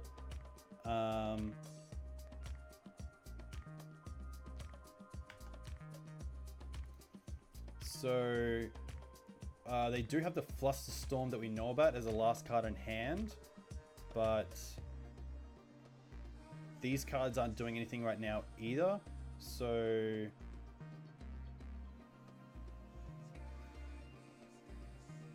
I think I just let that resolve.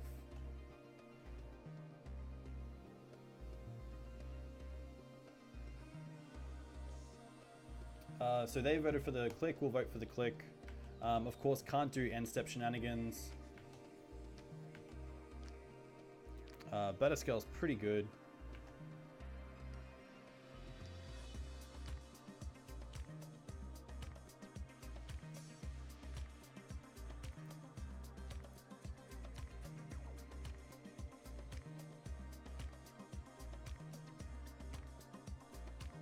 Hey, that's very true, Julian. Thank you very much for that.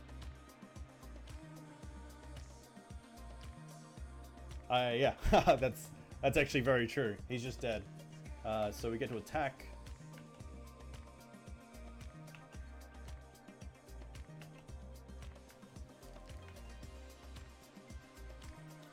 So really took the aggressive line this game, and it really paid off, especially with the clock as a pretty big issue. So yeah, pretty happy with how that game turned out. Of course, both games we didn't really have early game sort of setup with Ponder or Brainstorm.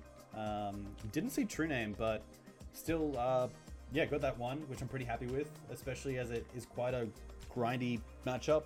And yeah, as a first timer with the deck, it's coming into shape pretty nicely. But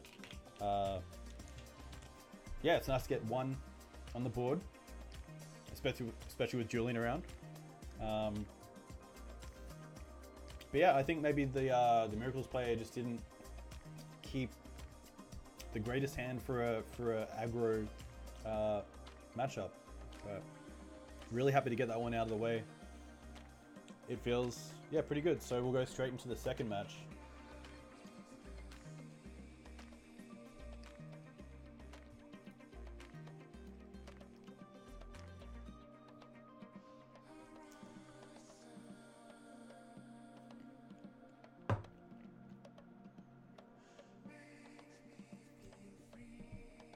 Perhaps an opponent not at the computer.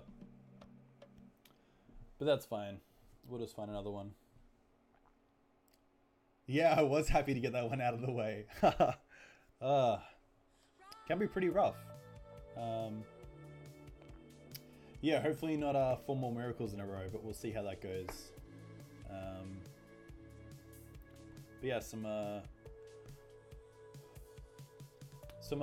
cool decks coming up,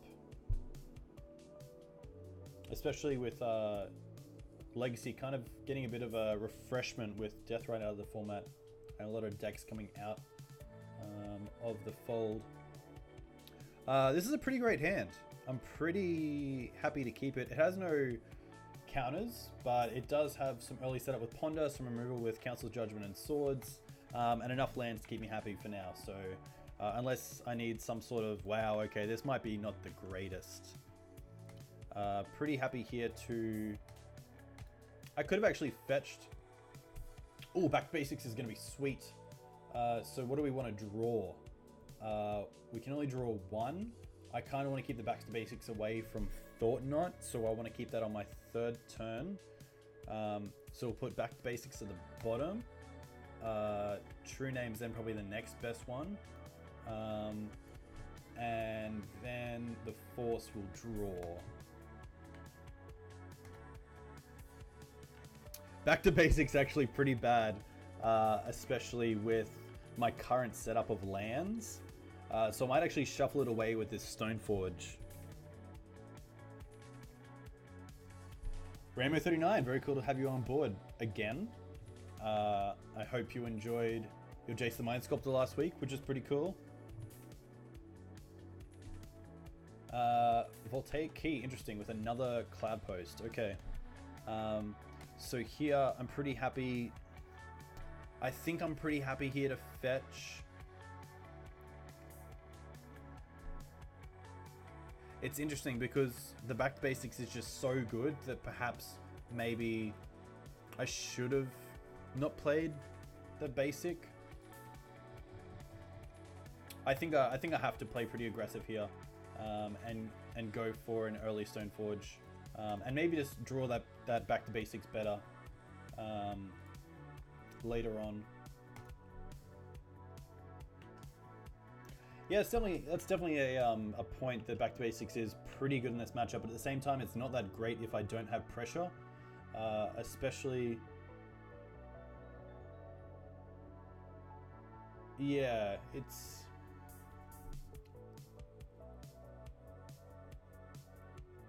it's Julian. Thank you very much for following me. That feels really good. Ballista, interesting. So the Ballista will be for, I believe, 2/4/6, so it's a 3/3. So I'm pretty keen to force this, just to get the Batterskull down into play. So we will sadly be exiling this True Name Nemesis, but we'll see how that goes. True Name as well, a pretty good card, unless they have something like All Is Dust. I would love to know what CBL is. Oh, CBL is Cardboard Live. Cardboard Live is great. It's still, there wasn't actually a blue-white Stoneblade choice, but there is Miracles, and then you can of course actually update your deck name, which I didn't know you could do until now. But yeah, Cardboard Live is fantastic, and I should definitely reach out to the guy who made it and perhaps give him a bit of a donation.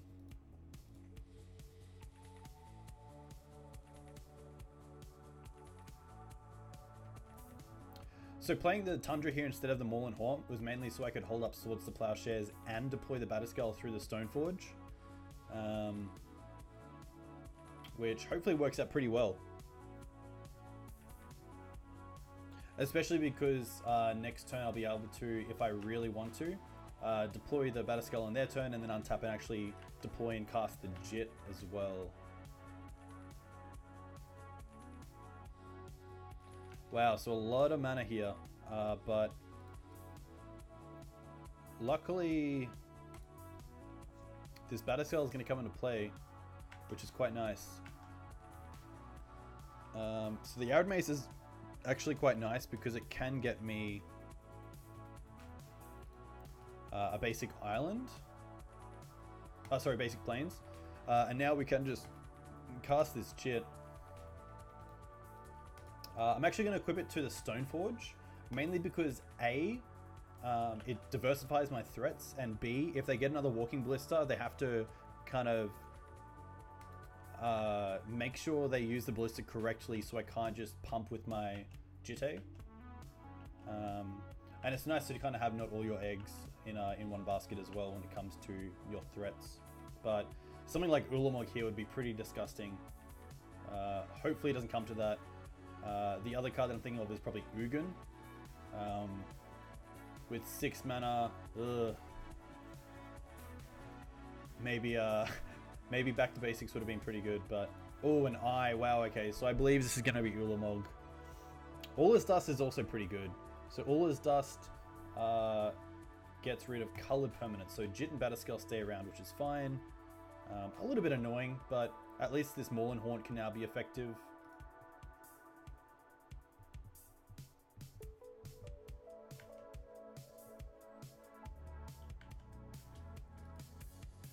I'm going to play the Maulin Haunt here just because I can use it for this Stoneforge. So we'll just pass here. This isn't looking great, especially when they have access to Ulamog through Eye. If they don't have it in hand, then it's just going to get pretty weird pretty fast. The opponent can untap our Jit, which is pretty hysterical.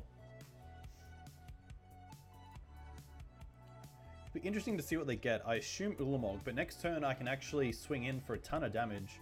If I make the 1/1, equip it to Batterskull, and I can't do Jit as well. Which is fine, you can't have it all. Another key is fine.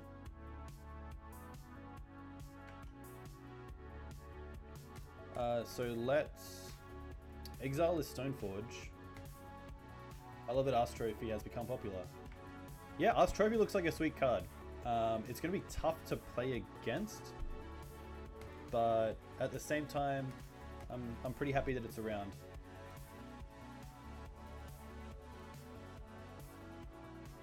So what I can do here is actually not equip the Batterskull and just equip the Jit and swing in for damage. And that way, if they try to kill my Batterskull, I can actually return it as well. So here I'm actually pretty happy just to equip the Jit to the Spirit and get in for damage. So let's pump this up and pump it up again.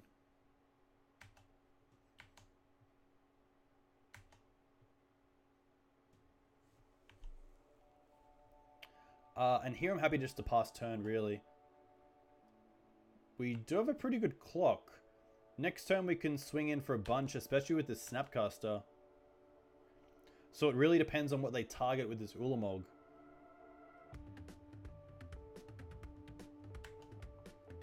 Wow, okay. Hopefully not Walking Blister in hand, because that would be pretty good with this Thrawn Dynamo and Voltaic Key combination. But it looks like they'll be going for Ulamog first. So there it is. So they're targeting the Jitte and the Batterskull. So what I'll do is return the Batterskull and gain some life with this Jitte.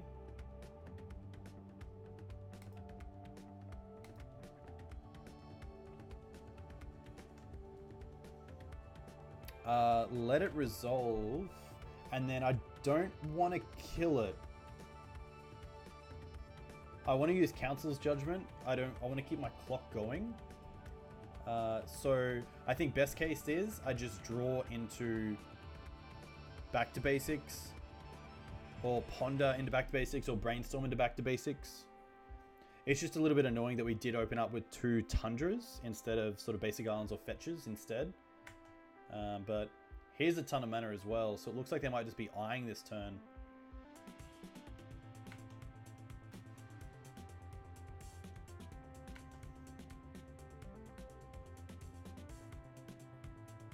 If they do play... Oh, Thought Knot. Okay, Thought Knot's pretty good as well.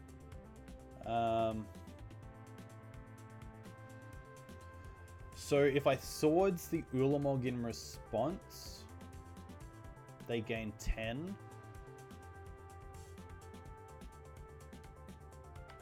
I think my best chance is to let it resolve, let them take whatever they want. and then hopefully draw into back to basics, because if I use it now and draw into back to basics, that's just me gone. But at least here I can try to use 2 draw steps to draw this back to basics. So here I might as well... I have to take out the Ulamog, but I can also snap. So I can Swords the Thought Knot now, draw 2 cards, so 1 for the Thought Knot and 1 for my turn, and then snap Swords again on this Ulamog. So I might as well snap Ponder first to see if I can get into back to basics.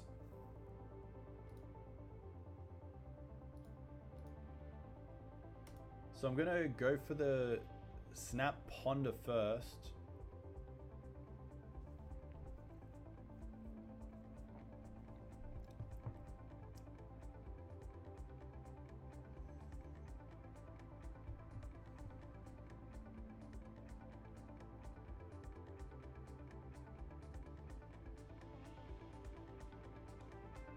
I should have actually used the 2 islands for the Snapcaster, because if I draw into Council's Judgment, that's also another card. But of course I can just use the Island of Ponder, so that's more than fine here.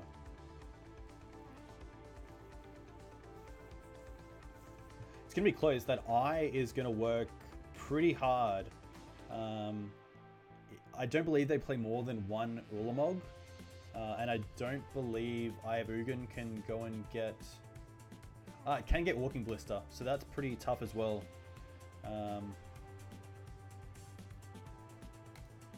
So we will target Ponder.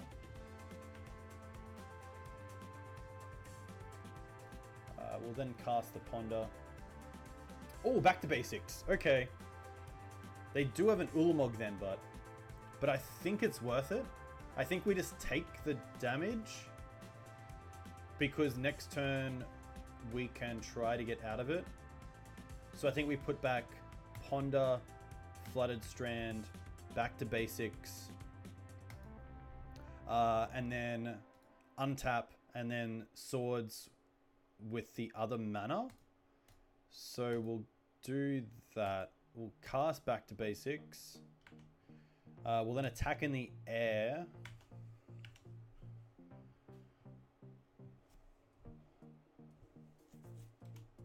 So it is tough. They still have these Voltaic Keys, but I'm feeling a little bit better about this game. We will lose a ton of cards to this Ulamog.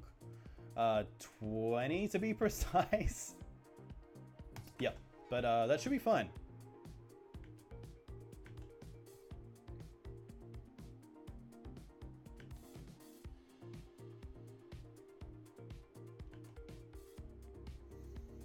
Do I want to block? I don't believe I do, because it is part of our clock. So we'll just take 10. Oh, another eye is interesting, because it means that they can use the Wasteland, use the Waste and Voltaic Keys to actually search up something. So here, let's play Snapcaster.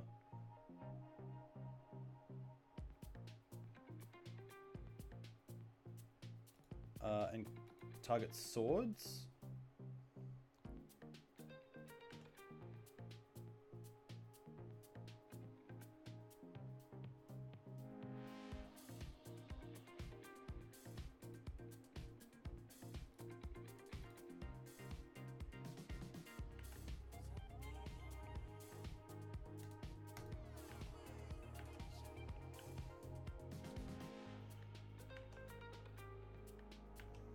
A little annoying that they can still use Eye this turn, I believe, to go get Walking Ballista. And then cast Walking Ballista next turn for a bunch of damage, or at least for a bunch of mana. So we will need to draw into something pretty fast, because even being tapped out, they will be able to use their artifacts pretty efficiently to get the most out of their Walking Ballista. Yep. So having another blue card would be sweet with this Force of Will, but of course we had to use the other Snapcaster to get rid of the Force. Thanks, Julian. That's awesome. Very cool to see you, and hopefully one day I'll meet you. And thank you very much. All the best with the rest of your league. Oh wow, okay. So now it looks like a 5-5. That's gonna resolve.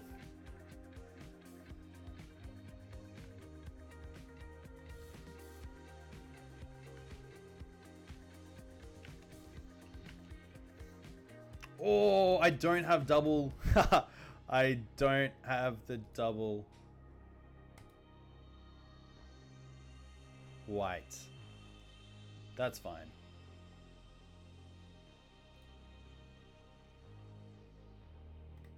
Oh, no Jit?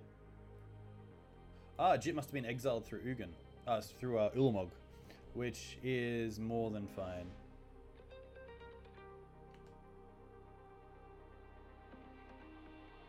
We will attack in.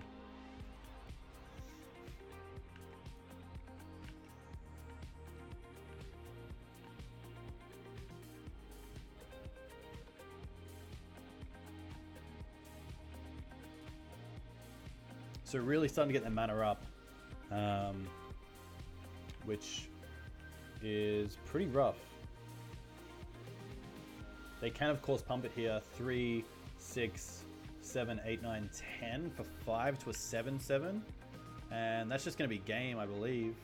Sadly, they can swing in for 7, and then they can just sacrifice it for 7.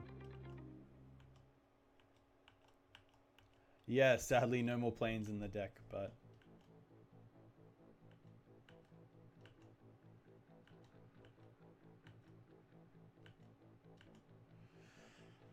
all right.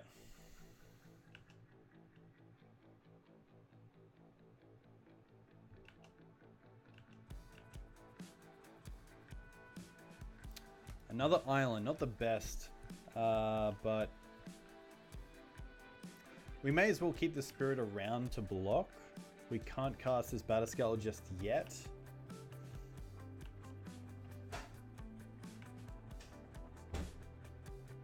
They'll most likely want to kill the spirit before blocks.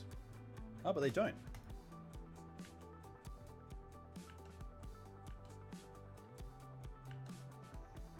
Oh, True Name's pretty good, but I believe it's not enough. They can just start packing this Walking Ballista. Unless we draw a land, we have 3 turns, we can draw a land, we can play the Batterskull, we can equip the Batterskull. But it's going to be pretty rough.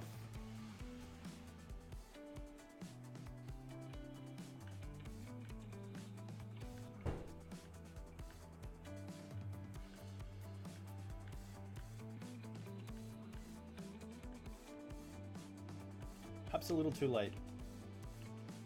But you never know.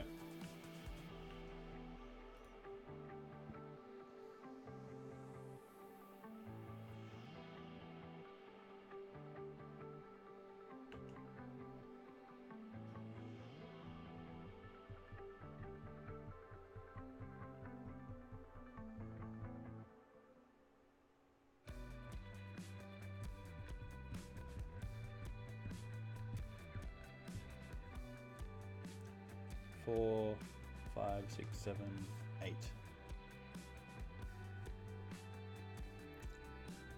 It's gonna be really tough. I do need to draw a fetched land. A white source would be great. Or a Jace to bounce it. I don't think that works either. Jace bounce would not work. Because I'd be able to replay it, of course.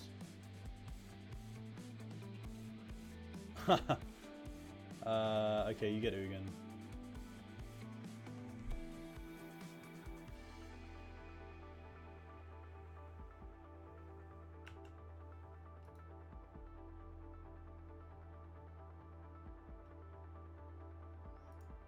And that's just game. If they do it correctly, they can pump. They go up to a 5/5, swing for 5. Come on, man.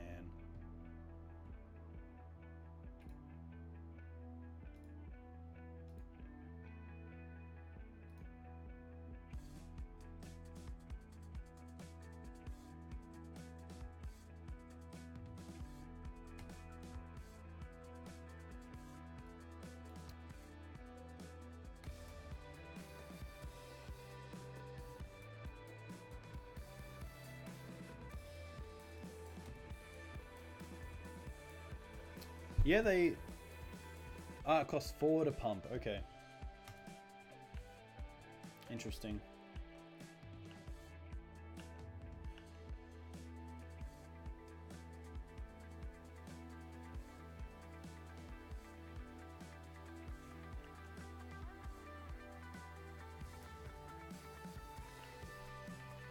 That's a blister. Alright, let's go to sideboard. I like the Disenchants a lot. I like the other Containment Priest. I don't like the Spell Snares. They don't hit much other than a blister for 1, I believe. We can most likely take out one jar, perhaps 1 Force, and the Supreme, and the probably 2 Stoneforge Mystics. Don't really need them. And then we can add in 1 more card. Perhaps a Click. I'm gonna go with a Click.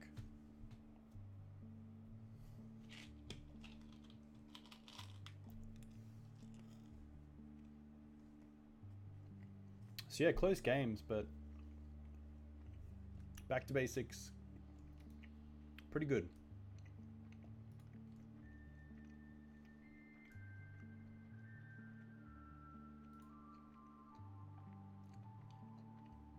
We'll have to look at the time again.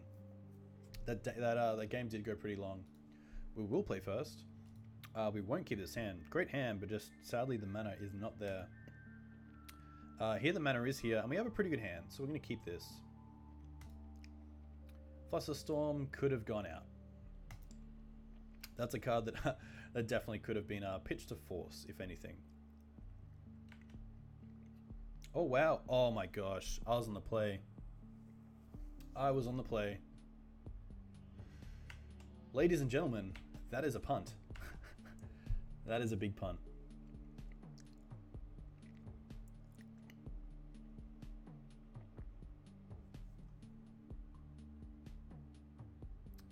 Spyglass is pretty good. It can name one of our fetches. There's the punt count. Not the greatest.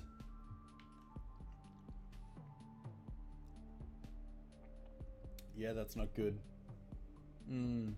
Okay.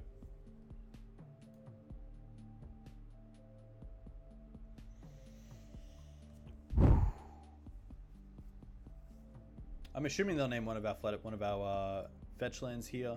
There's not too much else to name other than Jace, which they didn't see.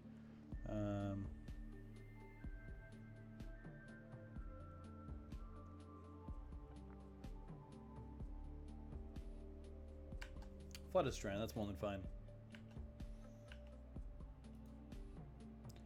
So we'll just play the Plains and pass. We might as well...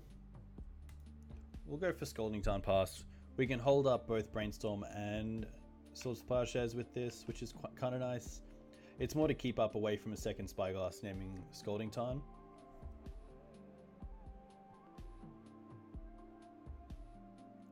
Chalice for 1.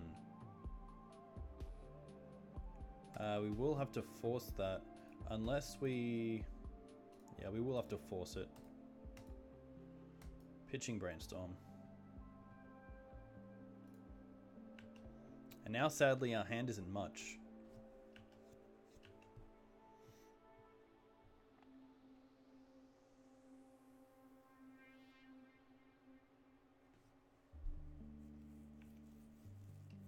Yeah, could have also named Stoneforge Mystic for sure.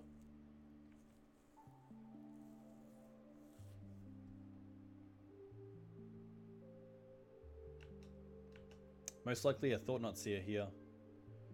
Which is more than fine. There's no point responding. I believe they'll take the Council's Judgment.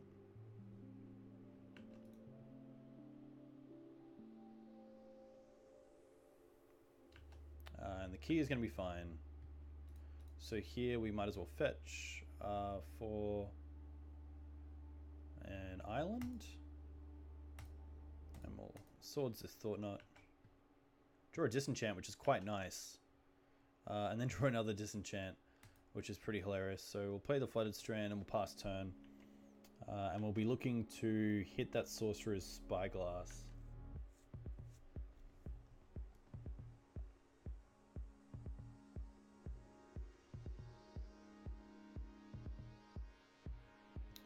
Another Chalice, interesting.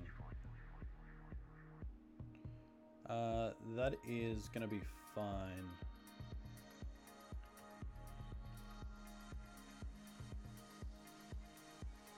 Ratchet Bomb, that is fine.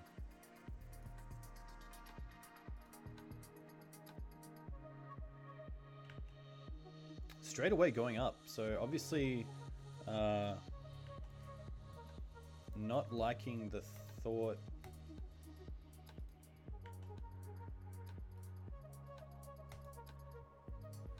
of back to basics.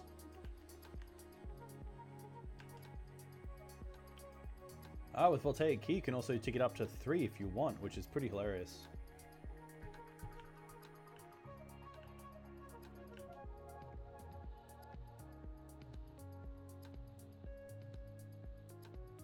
Khan's pretty good.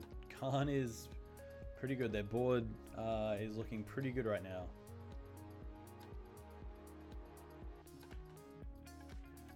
Here, I'm pretty keen to take out this Chalice just because it turns off so much of the deck.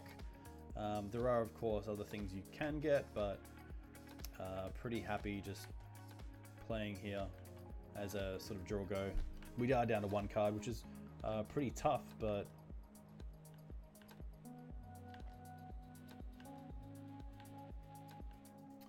this is not looking good.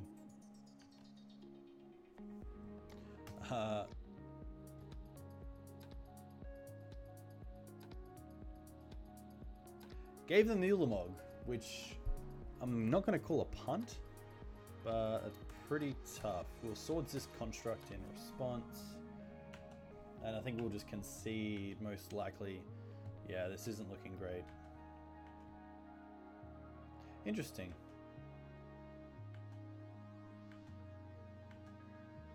They are missing land drops, which is... they can have the Temp. They can have the Ensnaring Bridge.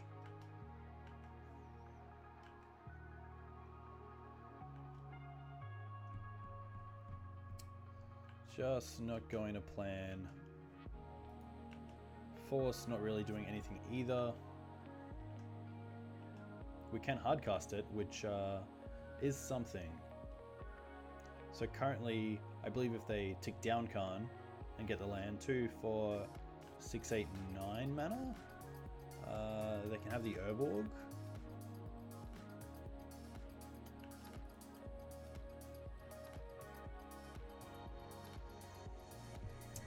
This is a bit of beating. This is a pretty big beating.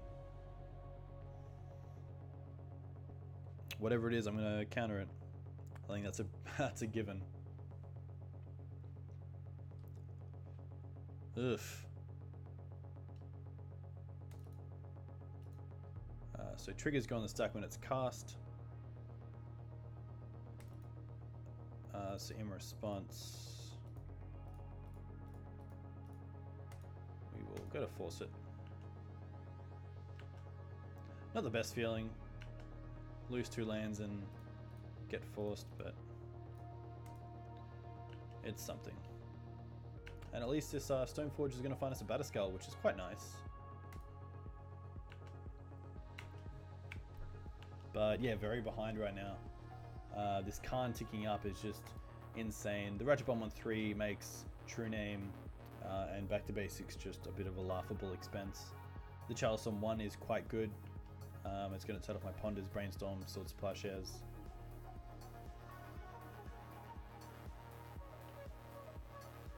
Thought Knot's going to resolve. Pretty great answer to the Batterskull.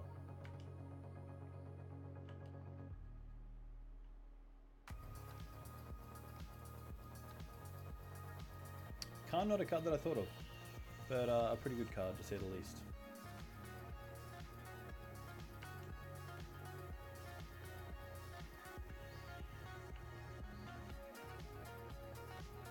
And that is a concession. Alright. Pretty rough matchup. Pretty rough.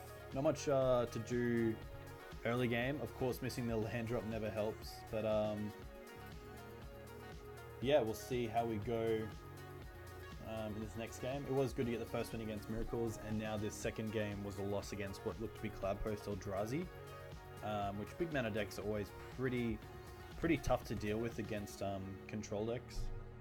And yeah, the draws weren't great. I mean, I had some early game, some early game interaction, but yeah, some of those draws are pretty hilarious. But yeah, even like the Flusterstorm should have definitely come out, so bottoming that was kind of a bit of a missed opportunity of seeing a card that I probably would have liked to see, or actually seeing a card that I didn't want and putting it to the bottom.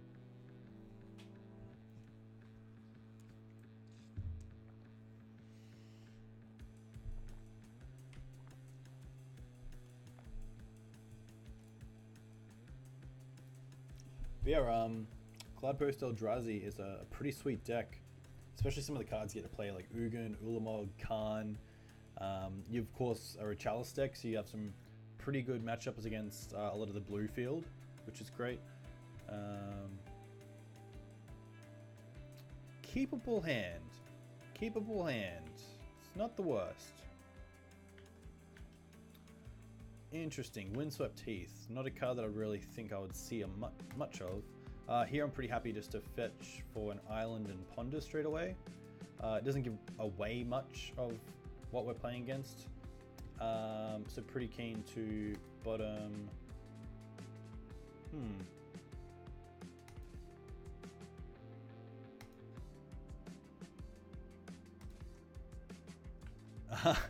That is very true. I wish I knew.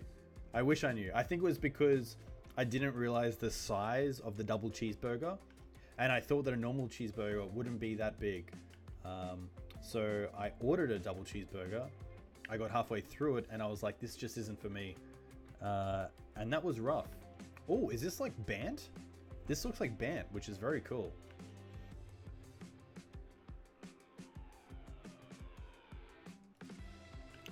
Oh, sort of Fire and Ice. Okay, that's a great card. So here, I'm pretty happy to most likely use this Flooded Strand to get... Yeah, we'll play this Flooded Strand.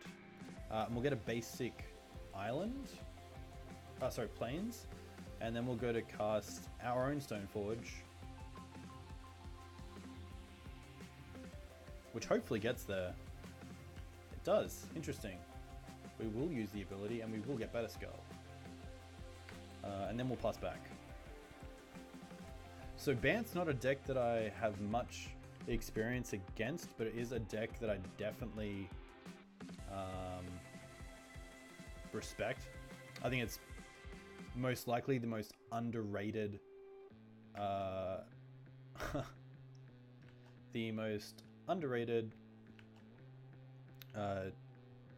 color out there. So here we can just play this Arid Mesa and then play this Stoneforge Mystic.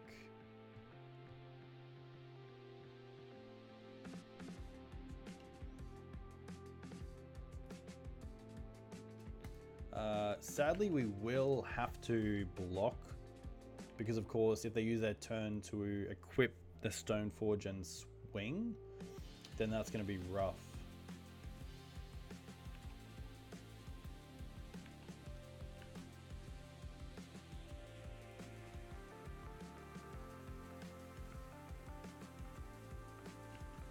That is fine. I think what we'll have to do is block, and the next turn untap and Council's Judgment away the sword. But the Wasteland's really going to hurt. Bant can't play Ask Trophy. That's a really relevant consideration. So, yeah, that's pretty tough. There's an island, which is kind of nice. So what I'm happy to do here is actually just fetch up another Plains. Ooh, yeah. Play an island. And Council Judgment this sword. They could have Counterspell. Oh, they have a Force. I believe that we will force back, pitching a Brainstorm.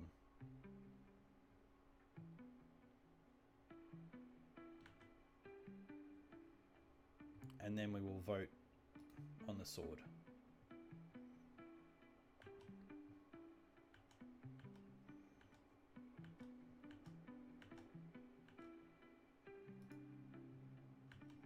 Leaving that Wasteland out is pretty good. Them attacking with the Stoneforge as well means that they don't have further equipment in hand like Batterskull, which is really nice. So drawing this land here was pretty insane because now we hopefully get to just land this Batterskull.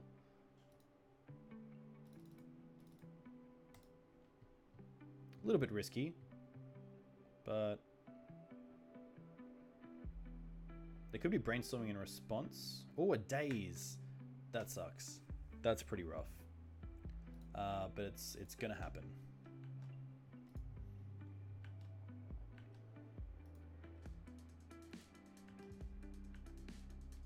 It's interesting that this deck plays 4 Stoneforge Mystics, but only the 2 equipment with the sort of Fire and Ice and the sideboard. Especially when you have a hand with, say, an equipment and you draw into a late game Stoneforge, it just doesn't do anything. It's pretty dead. True name. Okay, not true name, but we do get to brainstorm here, which is quite nice. We will put back the Flusterstorm and the island. We'll then play a Arid Mesa and we'll fetch for a Tundra. And then we'll play this Ponder for a true name. Hey, so we'll put back the Delta and then the swords and then the true name, and we will not shuffle, and then we'll hopefully go to play this true name. Yes. And then next turn we have true name into Jitte, which is pretty good. One thing the Bant does not have is sack effects such as Diabolic Edict. Which of course is a great way to deal with true name. Interesting, attacking straight in. I will block. They could have Supreme Verdict. That's the only reason they would do this.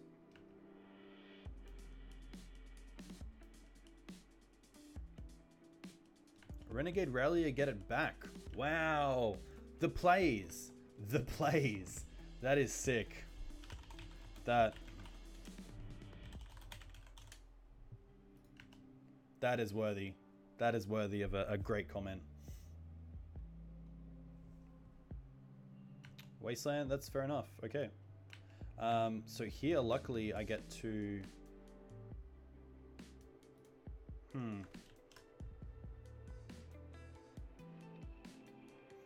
I feel like I want to Swords the Stoneforge.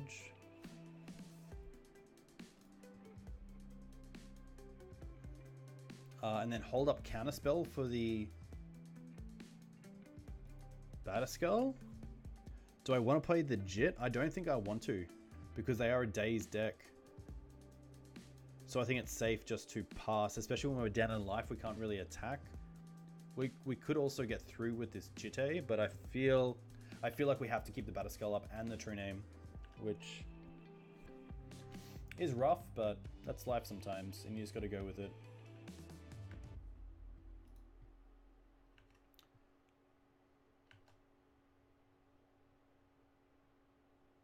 Wow, and nothing. Okay.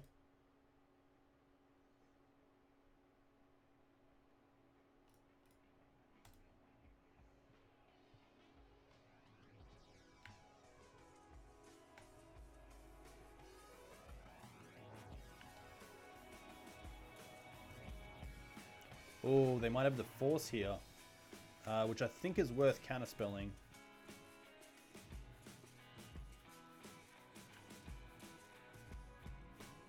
And now I can fetch, and I think I can take over this game, hopefully with the Jitte. Pretty keen just to get an island. I don't really want to be wastelanded again. And now we can go into combat. And I'm pretty keen to not use this Jitte aggressively. I'd rather keep it around and try to kill, say, the Jit token, or if they try to equip it to the Renegade Rallier.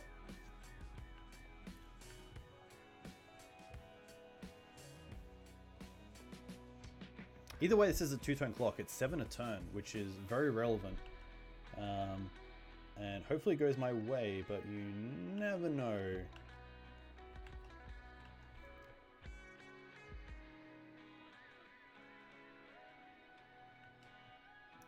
Batterskull is fine.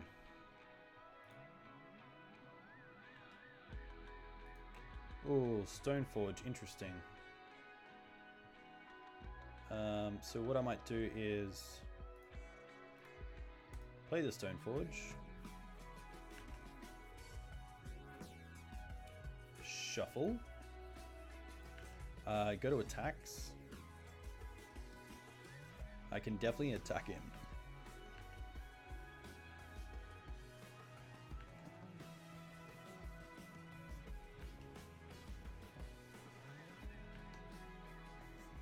And I think what I'll do this turn is wait for them attack, block with the Stoneforge, and then kill the Stoneforge with Jit. It saves me 2 counters, and it also means they don't gain life.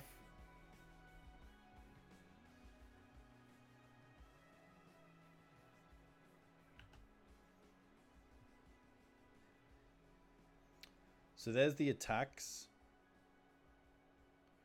So we'll go to blocks.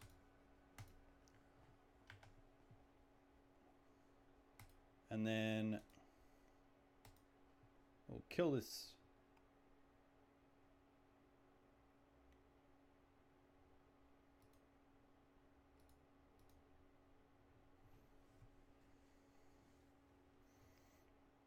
So they'll gain no life, which is nice. And then if they want to equip this to the Renegade Aurelia, we can still kill it, which is great. Otherwise, we would have had to kept the true name in defense, which would not have been great.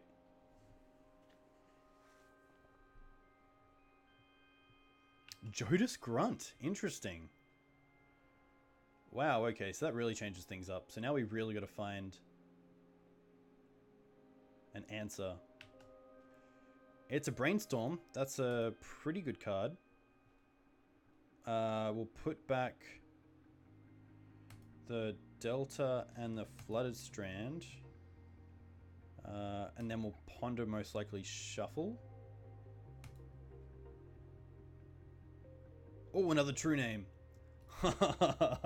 Okay, so we'll hopefully draw this true name. No, we will not shuffle our library. We will play this true name. Oh, yeah! Haha! We'll go to attacks.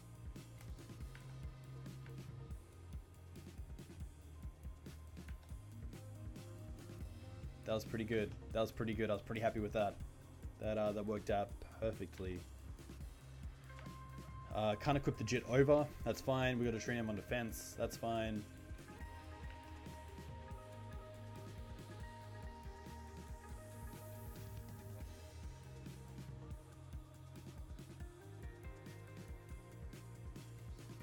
So I think if anything, no, I'm not going to play around Corrosion Grip. That's pretty stupid.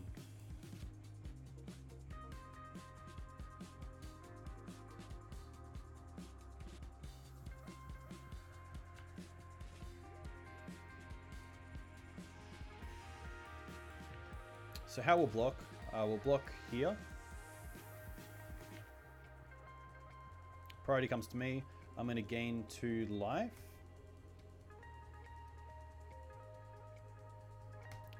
And then I will neg this Batterskull. It doesn't really matter. I could have saved that. I think that's all. Take 3, take 4, go to 1. That's fine. Next turn I get to swing in for lethal anyway.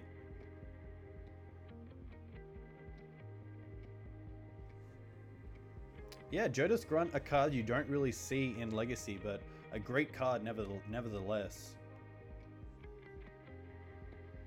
This game really went down to the wire, which is great. I think these matchups are pretty awesome. But he does have 2 cards in hand, so we'll see what happens here.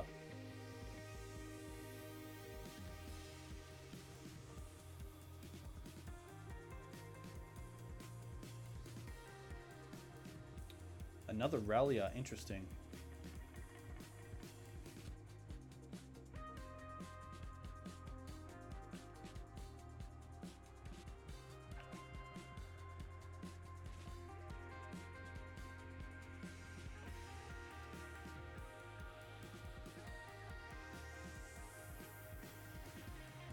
So I believe here... Oh, he could have Swords to Plowshares his own guy. Which, I don't know if that's something I have to play around or not.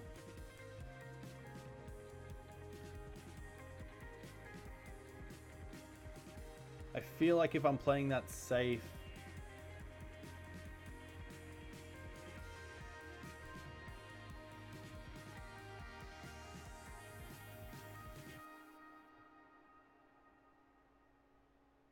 I think I just have to go all in anyway.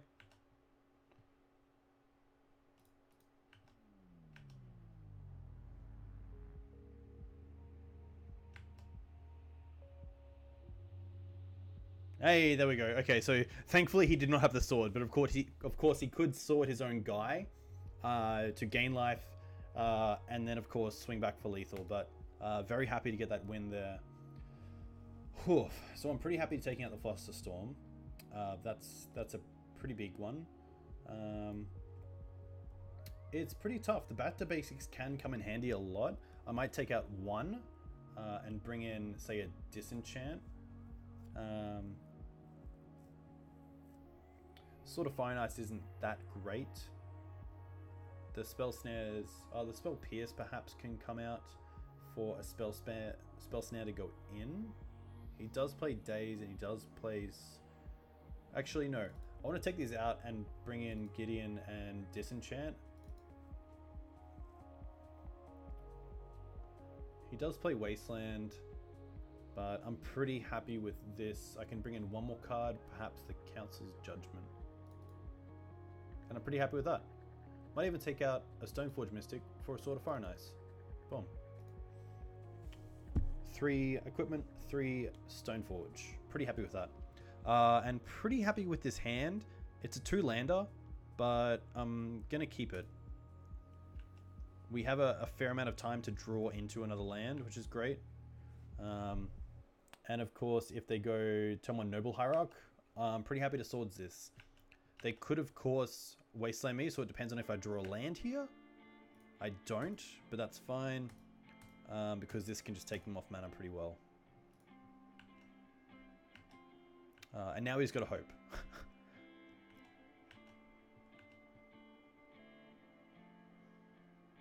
No Wasteland. I said it. It's going to be a Wasteland. It's not a Wasteland. It's not a Wasteland. That's awesome. If they play a Stoneforge, I don't want to force it. Voice of Resurgence. It's a little annoying.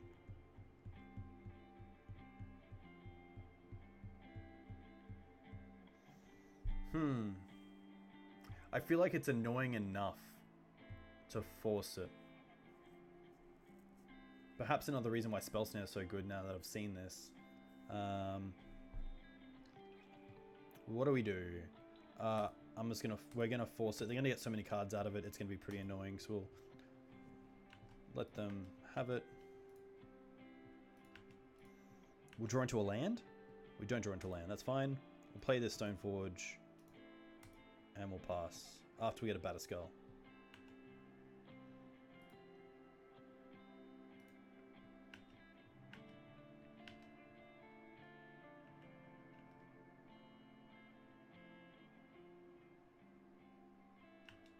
Ponder first, interesting. So maybe their hand's a little bit light right now, either on threats or mana. Of course, they know what they're playing against, so Ponder's a little bit easier to play with, but yeah, a Wasteland's pretty good here. If they tap out for a 2-drop, they don't. Okay, so they go for the Wasteland. It's pretty good.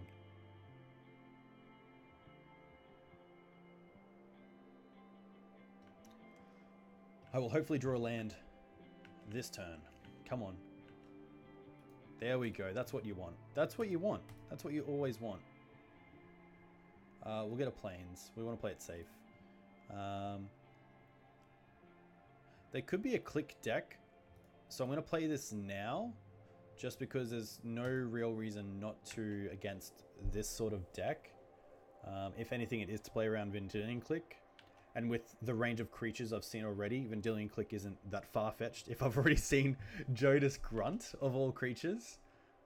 They could also even have their own True Name Nemesis. They could also play a Renegade Rally are getting back their land, which is also a great play, or getting back the Voice Resurgence. Getting back the Voice, okay. Nice play. Oh, what a draw. Like, really, come on, let's be serious now.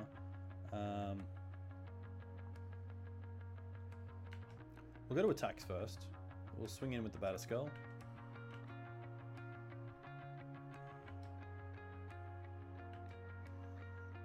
And then here, we're not going to play around any counter magic. We're just going to try and slam this True Name. They have 3 cards in hand. It gets dazed. That's fine.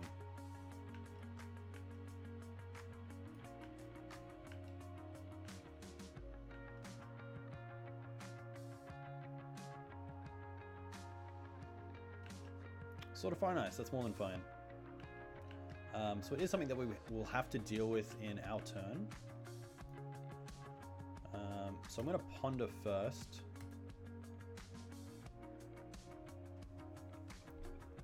I do like the look of this hand. I don't want to play the Tundra as it could get hit with Wasteland. So I'm going to put Ponder back, the Tundra back, and then keep True Name. To play around Click, I'm not going to. I could then put back the True Name and keep the Tundra in hand. So now what we can do is disenchant this in our turn. Begin combat. Swing in.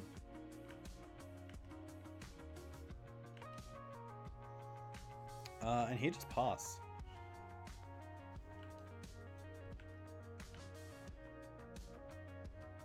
Doing it in our turn, of course, so that Voice Resurgence doesn't get a token. Which has actually worked out pretty well for us. We haven't really had to counter anything in their turn when it's in play, or deal with their creatures during their turn.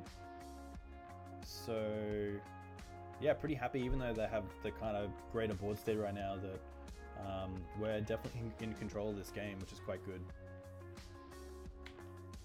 Attacking in for 4, which is fine. Life is always a resource.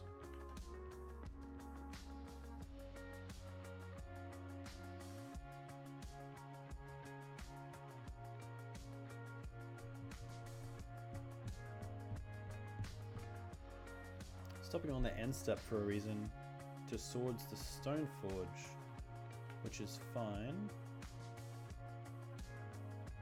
Untap. We'll go to combat.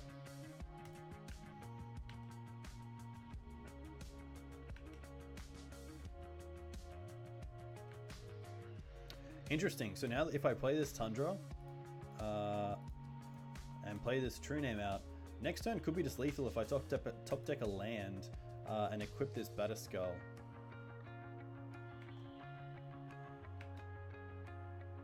So I believe there's a Ponder left on top of my library.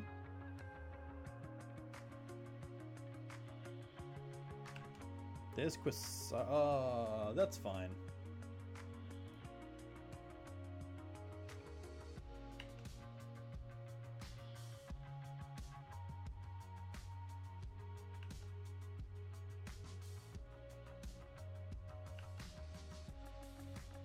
Not doing anything drastic.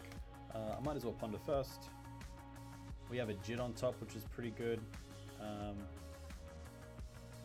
So we can put back the Arid Mesa, put back the Swords to Plowshares, put back the Jit. Don't shuffle, draw the Jit. Might as well cast the Jit, leaving open blue for Brainstorm if you really want it.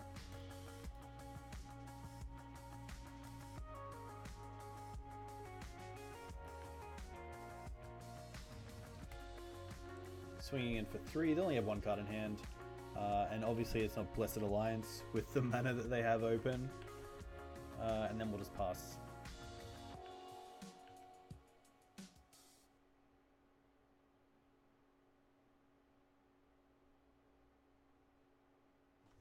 They are of course open to the line of like swordsing their own creature to gain life, but I don't think that's a winning play, and it's probably not going to get them back in the match. So there we go.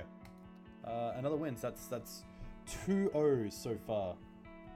So pretty happy with that so far. With Bant, not a matchup you see regularly, but if they were a true name deck, it would have been a lot harder, as it is really for any creature deck. But I think True Name's definitely a card that can fit in Bant pretty well. Obviously, them going for more a zoo type strategy.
But let's see what we got. Brainstorm. Not the worst, but I believe this is going to be death.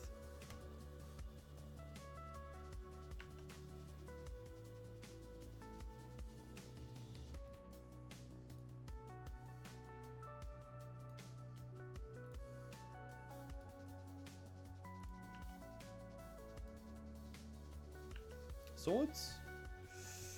Sadly not. That's nothing. So a little bit unfortunate there. I thought we nearly got ourselves back into that game. So what do I like? I like the Spell Snare. I like the Containment Priests, the Surgicals, at least one Disenchant. The Judgment's quite nice. Vendilion Click isn't the worst, but it's a little bit eh. I don't like the Stoneforge package. That's going out. That's a pretty easy one. At 61, perhaps the back to basics are a little bit overkill.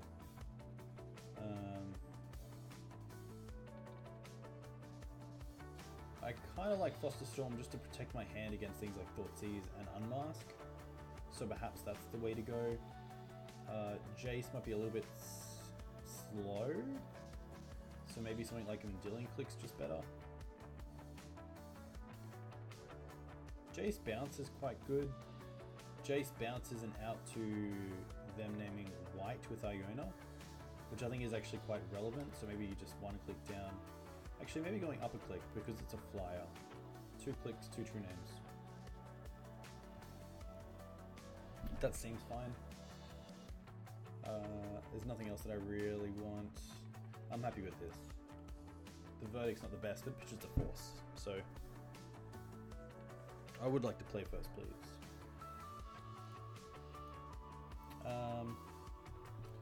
Not the greatest hand. Double Force of Will is really nice, but we do get to ponder turn 1. So I'm actually going to keep this. I know you probably should mulligan, but to something like Surgical or Containment Priest, but I'm happy with this. And no Chancellor is really nice. So we'll go to Tundra and we'll ponder. I like the second island. I like the ponder as well. So what I might do is go plains back, island back, ponder. No shuffle. And then pass.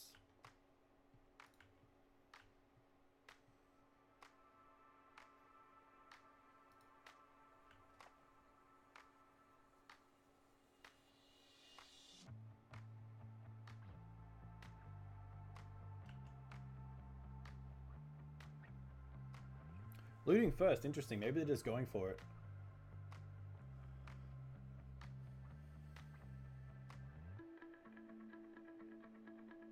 Inkwell, ooh, that's rough. So here again, I want to play the island and ponder. We'll see the plains and 2 lands. I like putting back the plains, the Jace, the Flusterstorm, draw the Flusterstorm, don't shuffle, and then just pass back.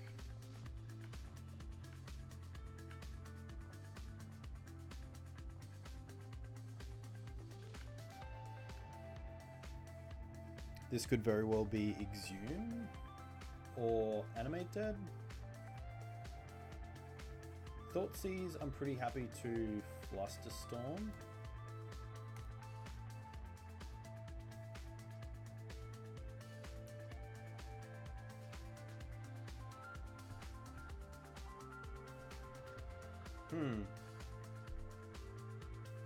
I could force this. They could also just pay for all of them and take a force. So either way, I'm going to be down a card. I think I'm happy with this.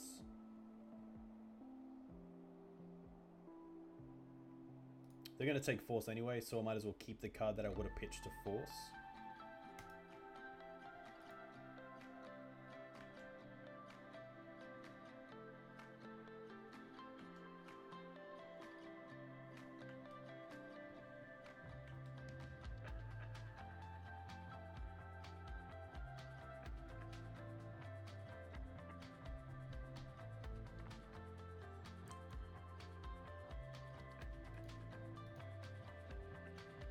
Reanimate, I have to...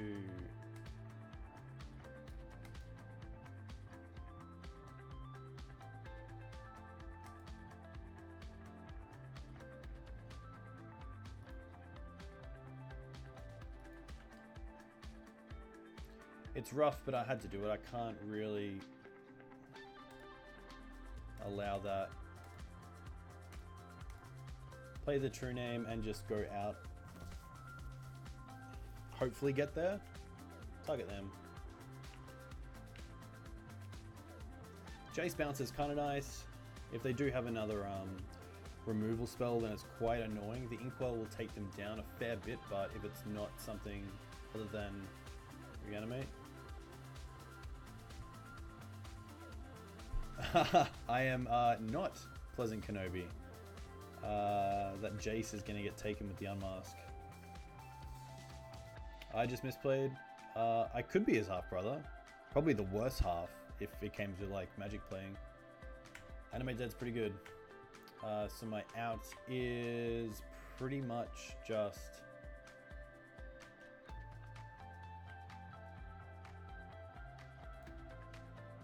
sadly, pretty much just Sword Splash. No. Disenchant. I need Disenchant. There's no point keeping the true name back because, of course, the Inkwell has Island Walk, so it can't be blocked anyway.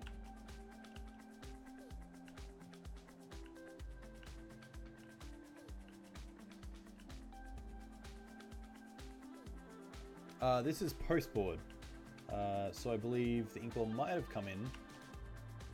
Bitter Needle, interesting. Maybe Caracas, I assume.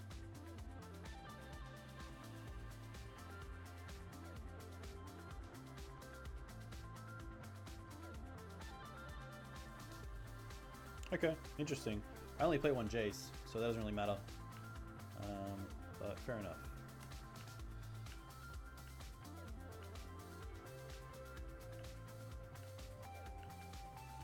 They do have a turn 2 clock, so we've got to draw something fast. And it has to be Disenchant. Hey-ya! Oh, it's a Swords, which doesn't really help. We can gain a life out of it, I guess. I believe.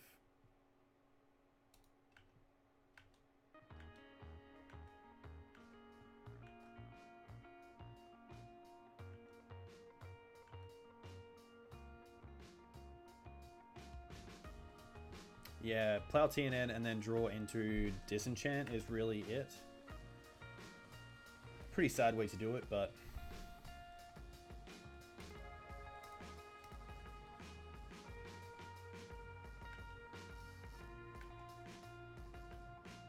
Come on, Disenchant! Hey-oh!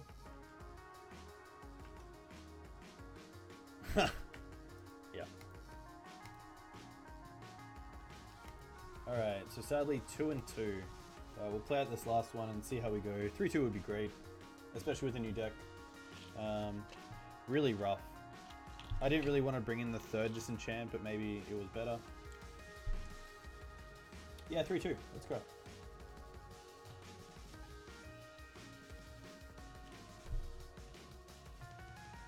I misplayed. Where are you currently from? I'm going to assume America. Yeah, no, definitely. A great hand, but sadly one I cannot keep. A fine hand. Actually, a really good hand. I'm really happy to keep this.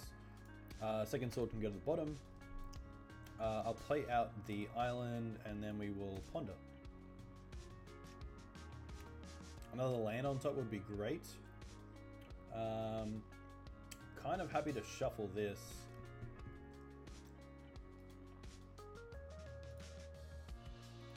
Force, okay. Which is fine, we have a force on force. Ah, Lithuania, very cool. Ugh, okay. Charles for 1 will be forced.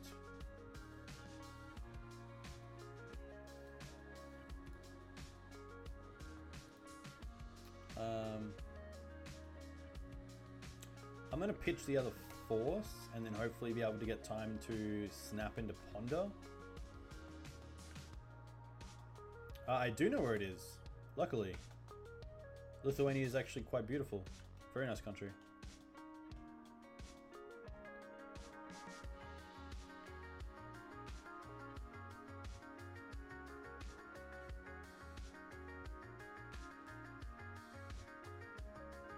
Maverick Shaper, a great target for Soul Supply shares. So I'm pretty happy to actually fetch here for a plains and use this swords. Hopefully draw a land, nice. And then in their upkeep I'll Vendilion click them, hopefully putting a Thought Knot to the bottom. Draw step, I will fetch. For an island, play a Vendilion click. We will target them.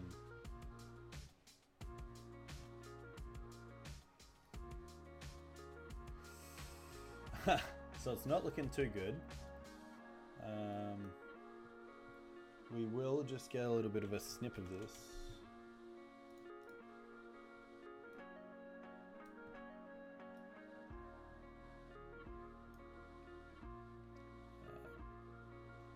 Then I'll just place it up here. Doesn't really matter. I'm gonna take. So they have access to the Smasher, which is quite big. So I'm pretty keen to get rid of the Smasher. We do have Snap Swords for the Endbringer, so the Smasher it is.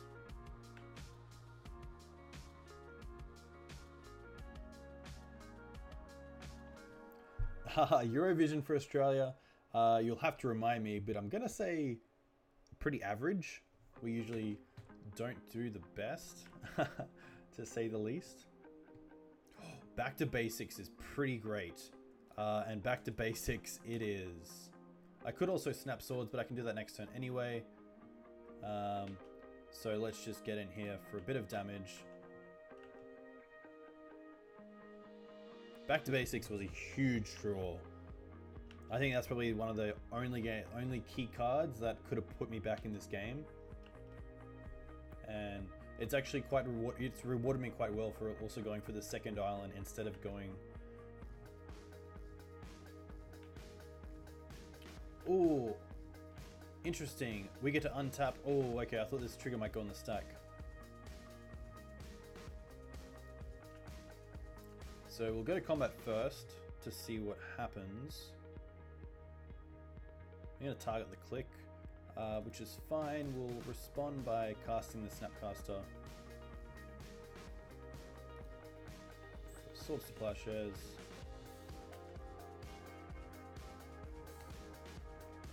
And then casting said sword on the Endbringer. We'll still lose the Vendilion click, but we came 20th? Oh, that's actually quite good, right? Surely.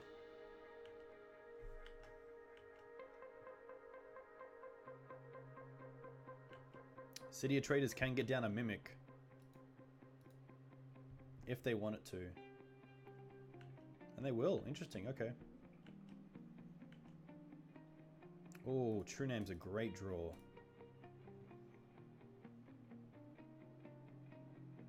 Haha.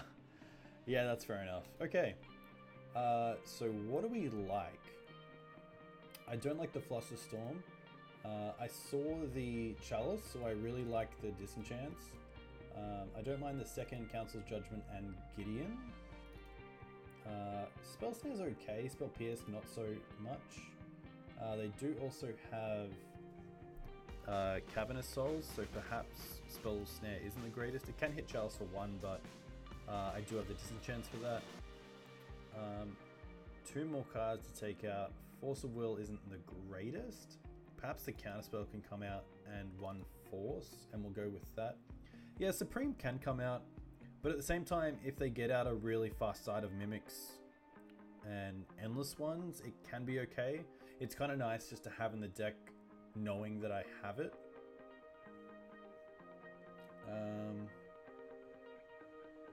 But at the same time, Yeah, it's interesting for sure. This is actually 60, so I'm pretty happy with this 60. We'll submit this. What's Magic like in Lithuania? Is there much of a legacy scene? We'll keep this hand. We'll put this on the bottom. We have a nice out to Chalice, we have a nice out to Early Creatures, so pretty good all round.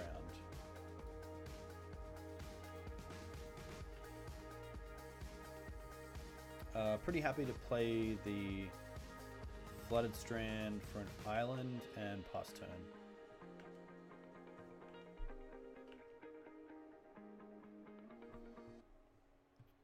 Luckily not a Thought Not Seer unless they exile with Simian Spirit Guide.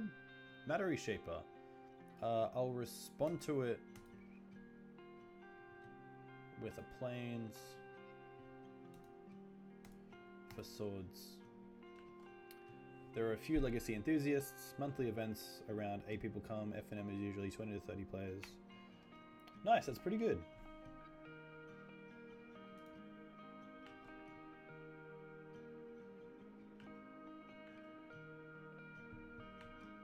What deck do you play in Legacy? I just misplayed.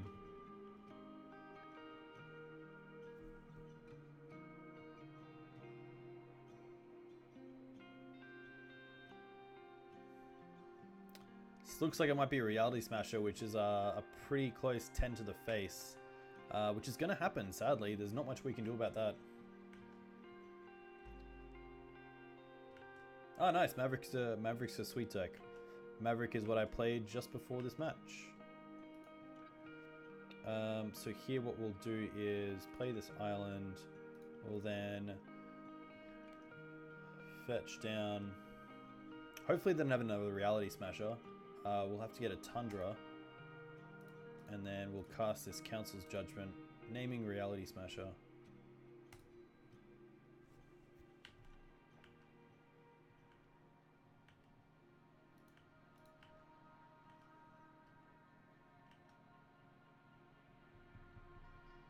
Oh, that's sweet. There's some great decks. Another Matter Reshaper. Okay, so this is going to be tough. I think True Name would be a great draw here as just a roadblock.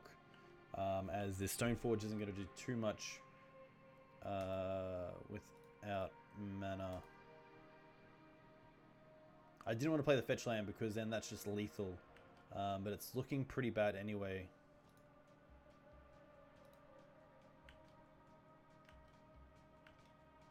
I believe I'm just dead. If they swing with the factory next turn, they're swinging for 8. I can block 3 and take 5 going to 2. And then I can't really do anything next turn other than... Oh, the Jitte. Interesting. That is game. Alright, so really fast game there. Pretty happy just to sling this same deck back. There's no real changes that I'll make. And hopefully get over for the 3-2. Pretty tough, but that was a pretty fast start from them. That Reality Smasher with the Matter Reshaper really looked nice.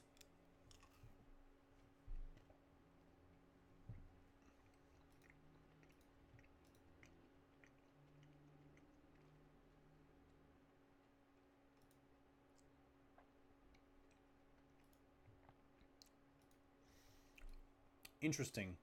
I'm going to keep this because it has a lot of powerful 2-drops and some really powerful 3-drops. Oh, make sure that I play my land drop.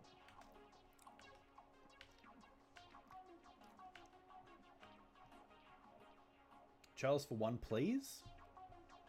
Chalice for 1 is fine. Not a 3rd land drop, but that's fine. What we can do here... Fetch for an island and fetch for a plains.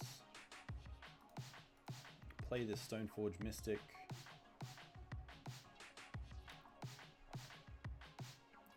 And go get Batterskull.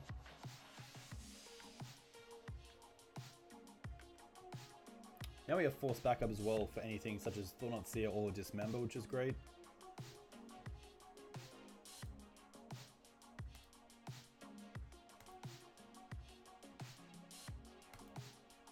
We'll exile a True Name because we have 2 of them. And next turn we have some really good options. We can either draw a land and play this back to basics, or we can just path with Batterskull.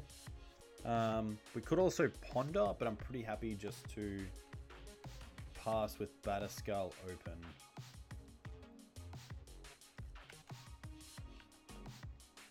We can't, of course, ponder because the Chalice would have to disenchant it first.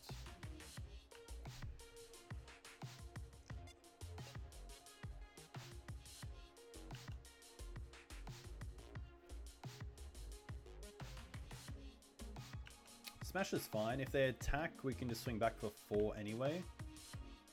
And they're going to do so, which is quite interesting. We'll take it, of course.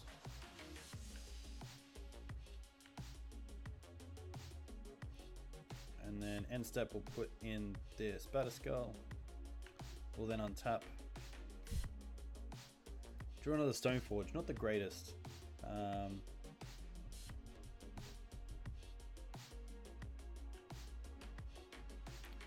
We do get to swing in.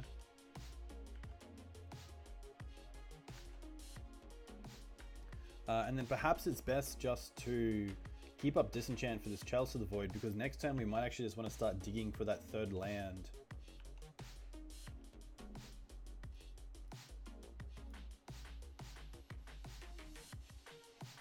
Spyglass is interesting. It is fine.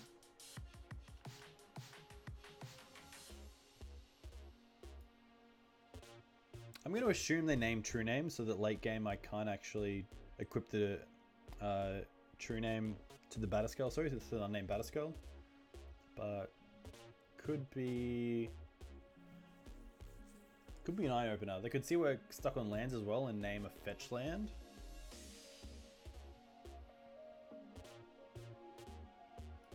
Name Stoneforge Mystic, interesting. Thorn of Amethyst. Okay, that means I'm going to disenchant this Chalice first.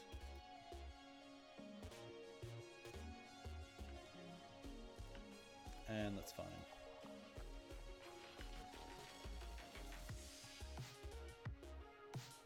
We will ponder, try to get some lands.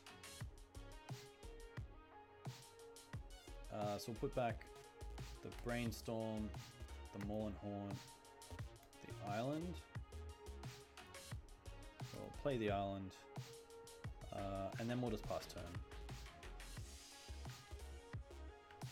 Next turn they could Thought Seer and get the back to basics or the True Name, but either way, one's coming down next turn, most likely. There's Matter Reshaper, that's nothing that's too concerning.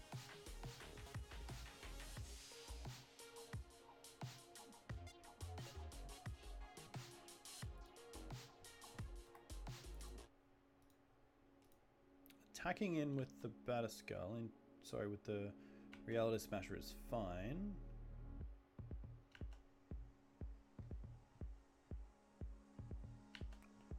So what'll happen here is we'll attack in first with the Matterish.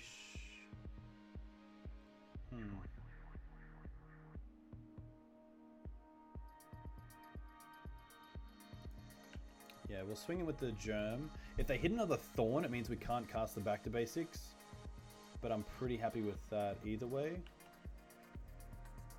So it dies, and they reveal Eldrazi Mimic. Interesting.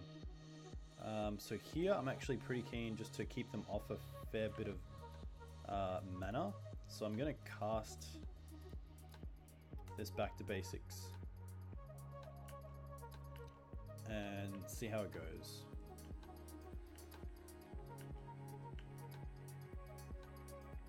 And then next turn I get to cast my True Name, which is great. So we can hopefully start a bit of a comeback from here. And that's game. Alright, so overall 3-2, which isn't the worst. A huge thanks to Jesse, local Storm player, for letting me borrow it. pretty sweet deck. Pretty sweet deck. At times, the Stoneforge package was a little bit rough, not having more than just the Batterskull and Jitte. The Counterspell package was a little off as well. Just the one Flusterstorm, the one Spell Snare, the one Flusterstorm, Spell Snare, and Spell Pierce, which obviously works really well with Snapcaster Mage. Of course, only 3 as well, and having a Counterspell as well. But overall, pretty good. The Maul and Haunt was fine, but I feel like another basic would have been really nice. Perhaps not another Plains because drawing it can be a little bit iffy. But yeah, overall it was pretty sweet. Of course, we got to see a little bit of Maverick as well before that. The Leovold, not sold on it, especially not playing the Tropical Island because we're playing Choke. So maybe going back to the green-white version is a little bit better. However, I do really like the Thoughtseize, Persecution, and Abrupt Decay sideboard. So yeah, you never know. But yeah, I hope you guys had a really good time watching this as much as I did. Of course, if you like my content, I would love a follow. I do have a goal. So if you would like to be a part of that, that's awesome. But if not, it's more than fine. I've been doing on Twitch. I hope you had a great time. For the local players watching, I'll see you around for sure. For those local players looking for cards, MTG Mate is pretty good for all your necessary MTG needs. For international players, all the best. I hope you have a great day or night wherever you are. And yeah, that's about it. I will see you guys hopefully next Thursday. I will hopefully be looking to start doing fortnightly Mondays as well with a bit of modern content, which would be cool. So yeah, see you guys around. Cheers.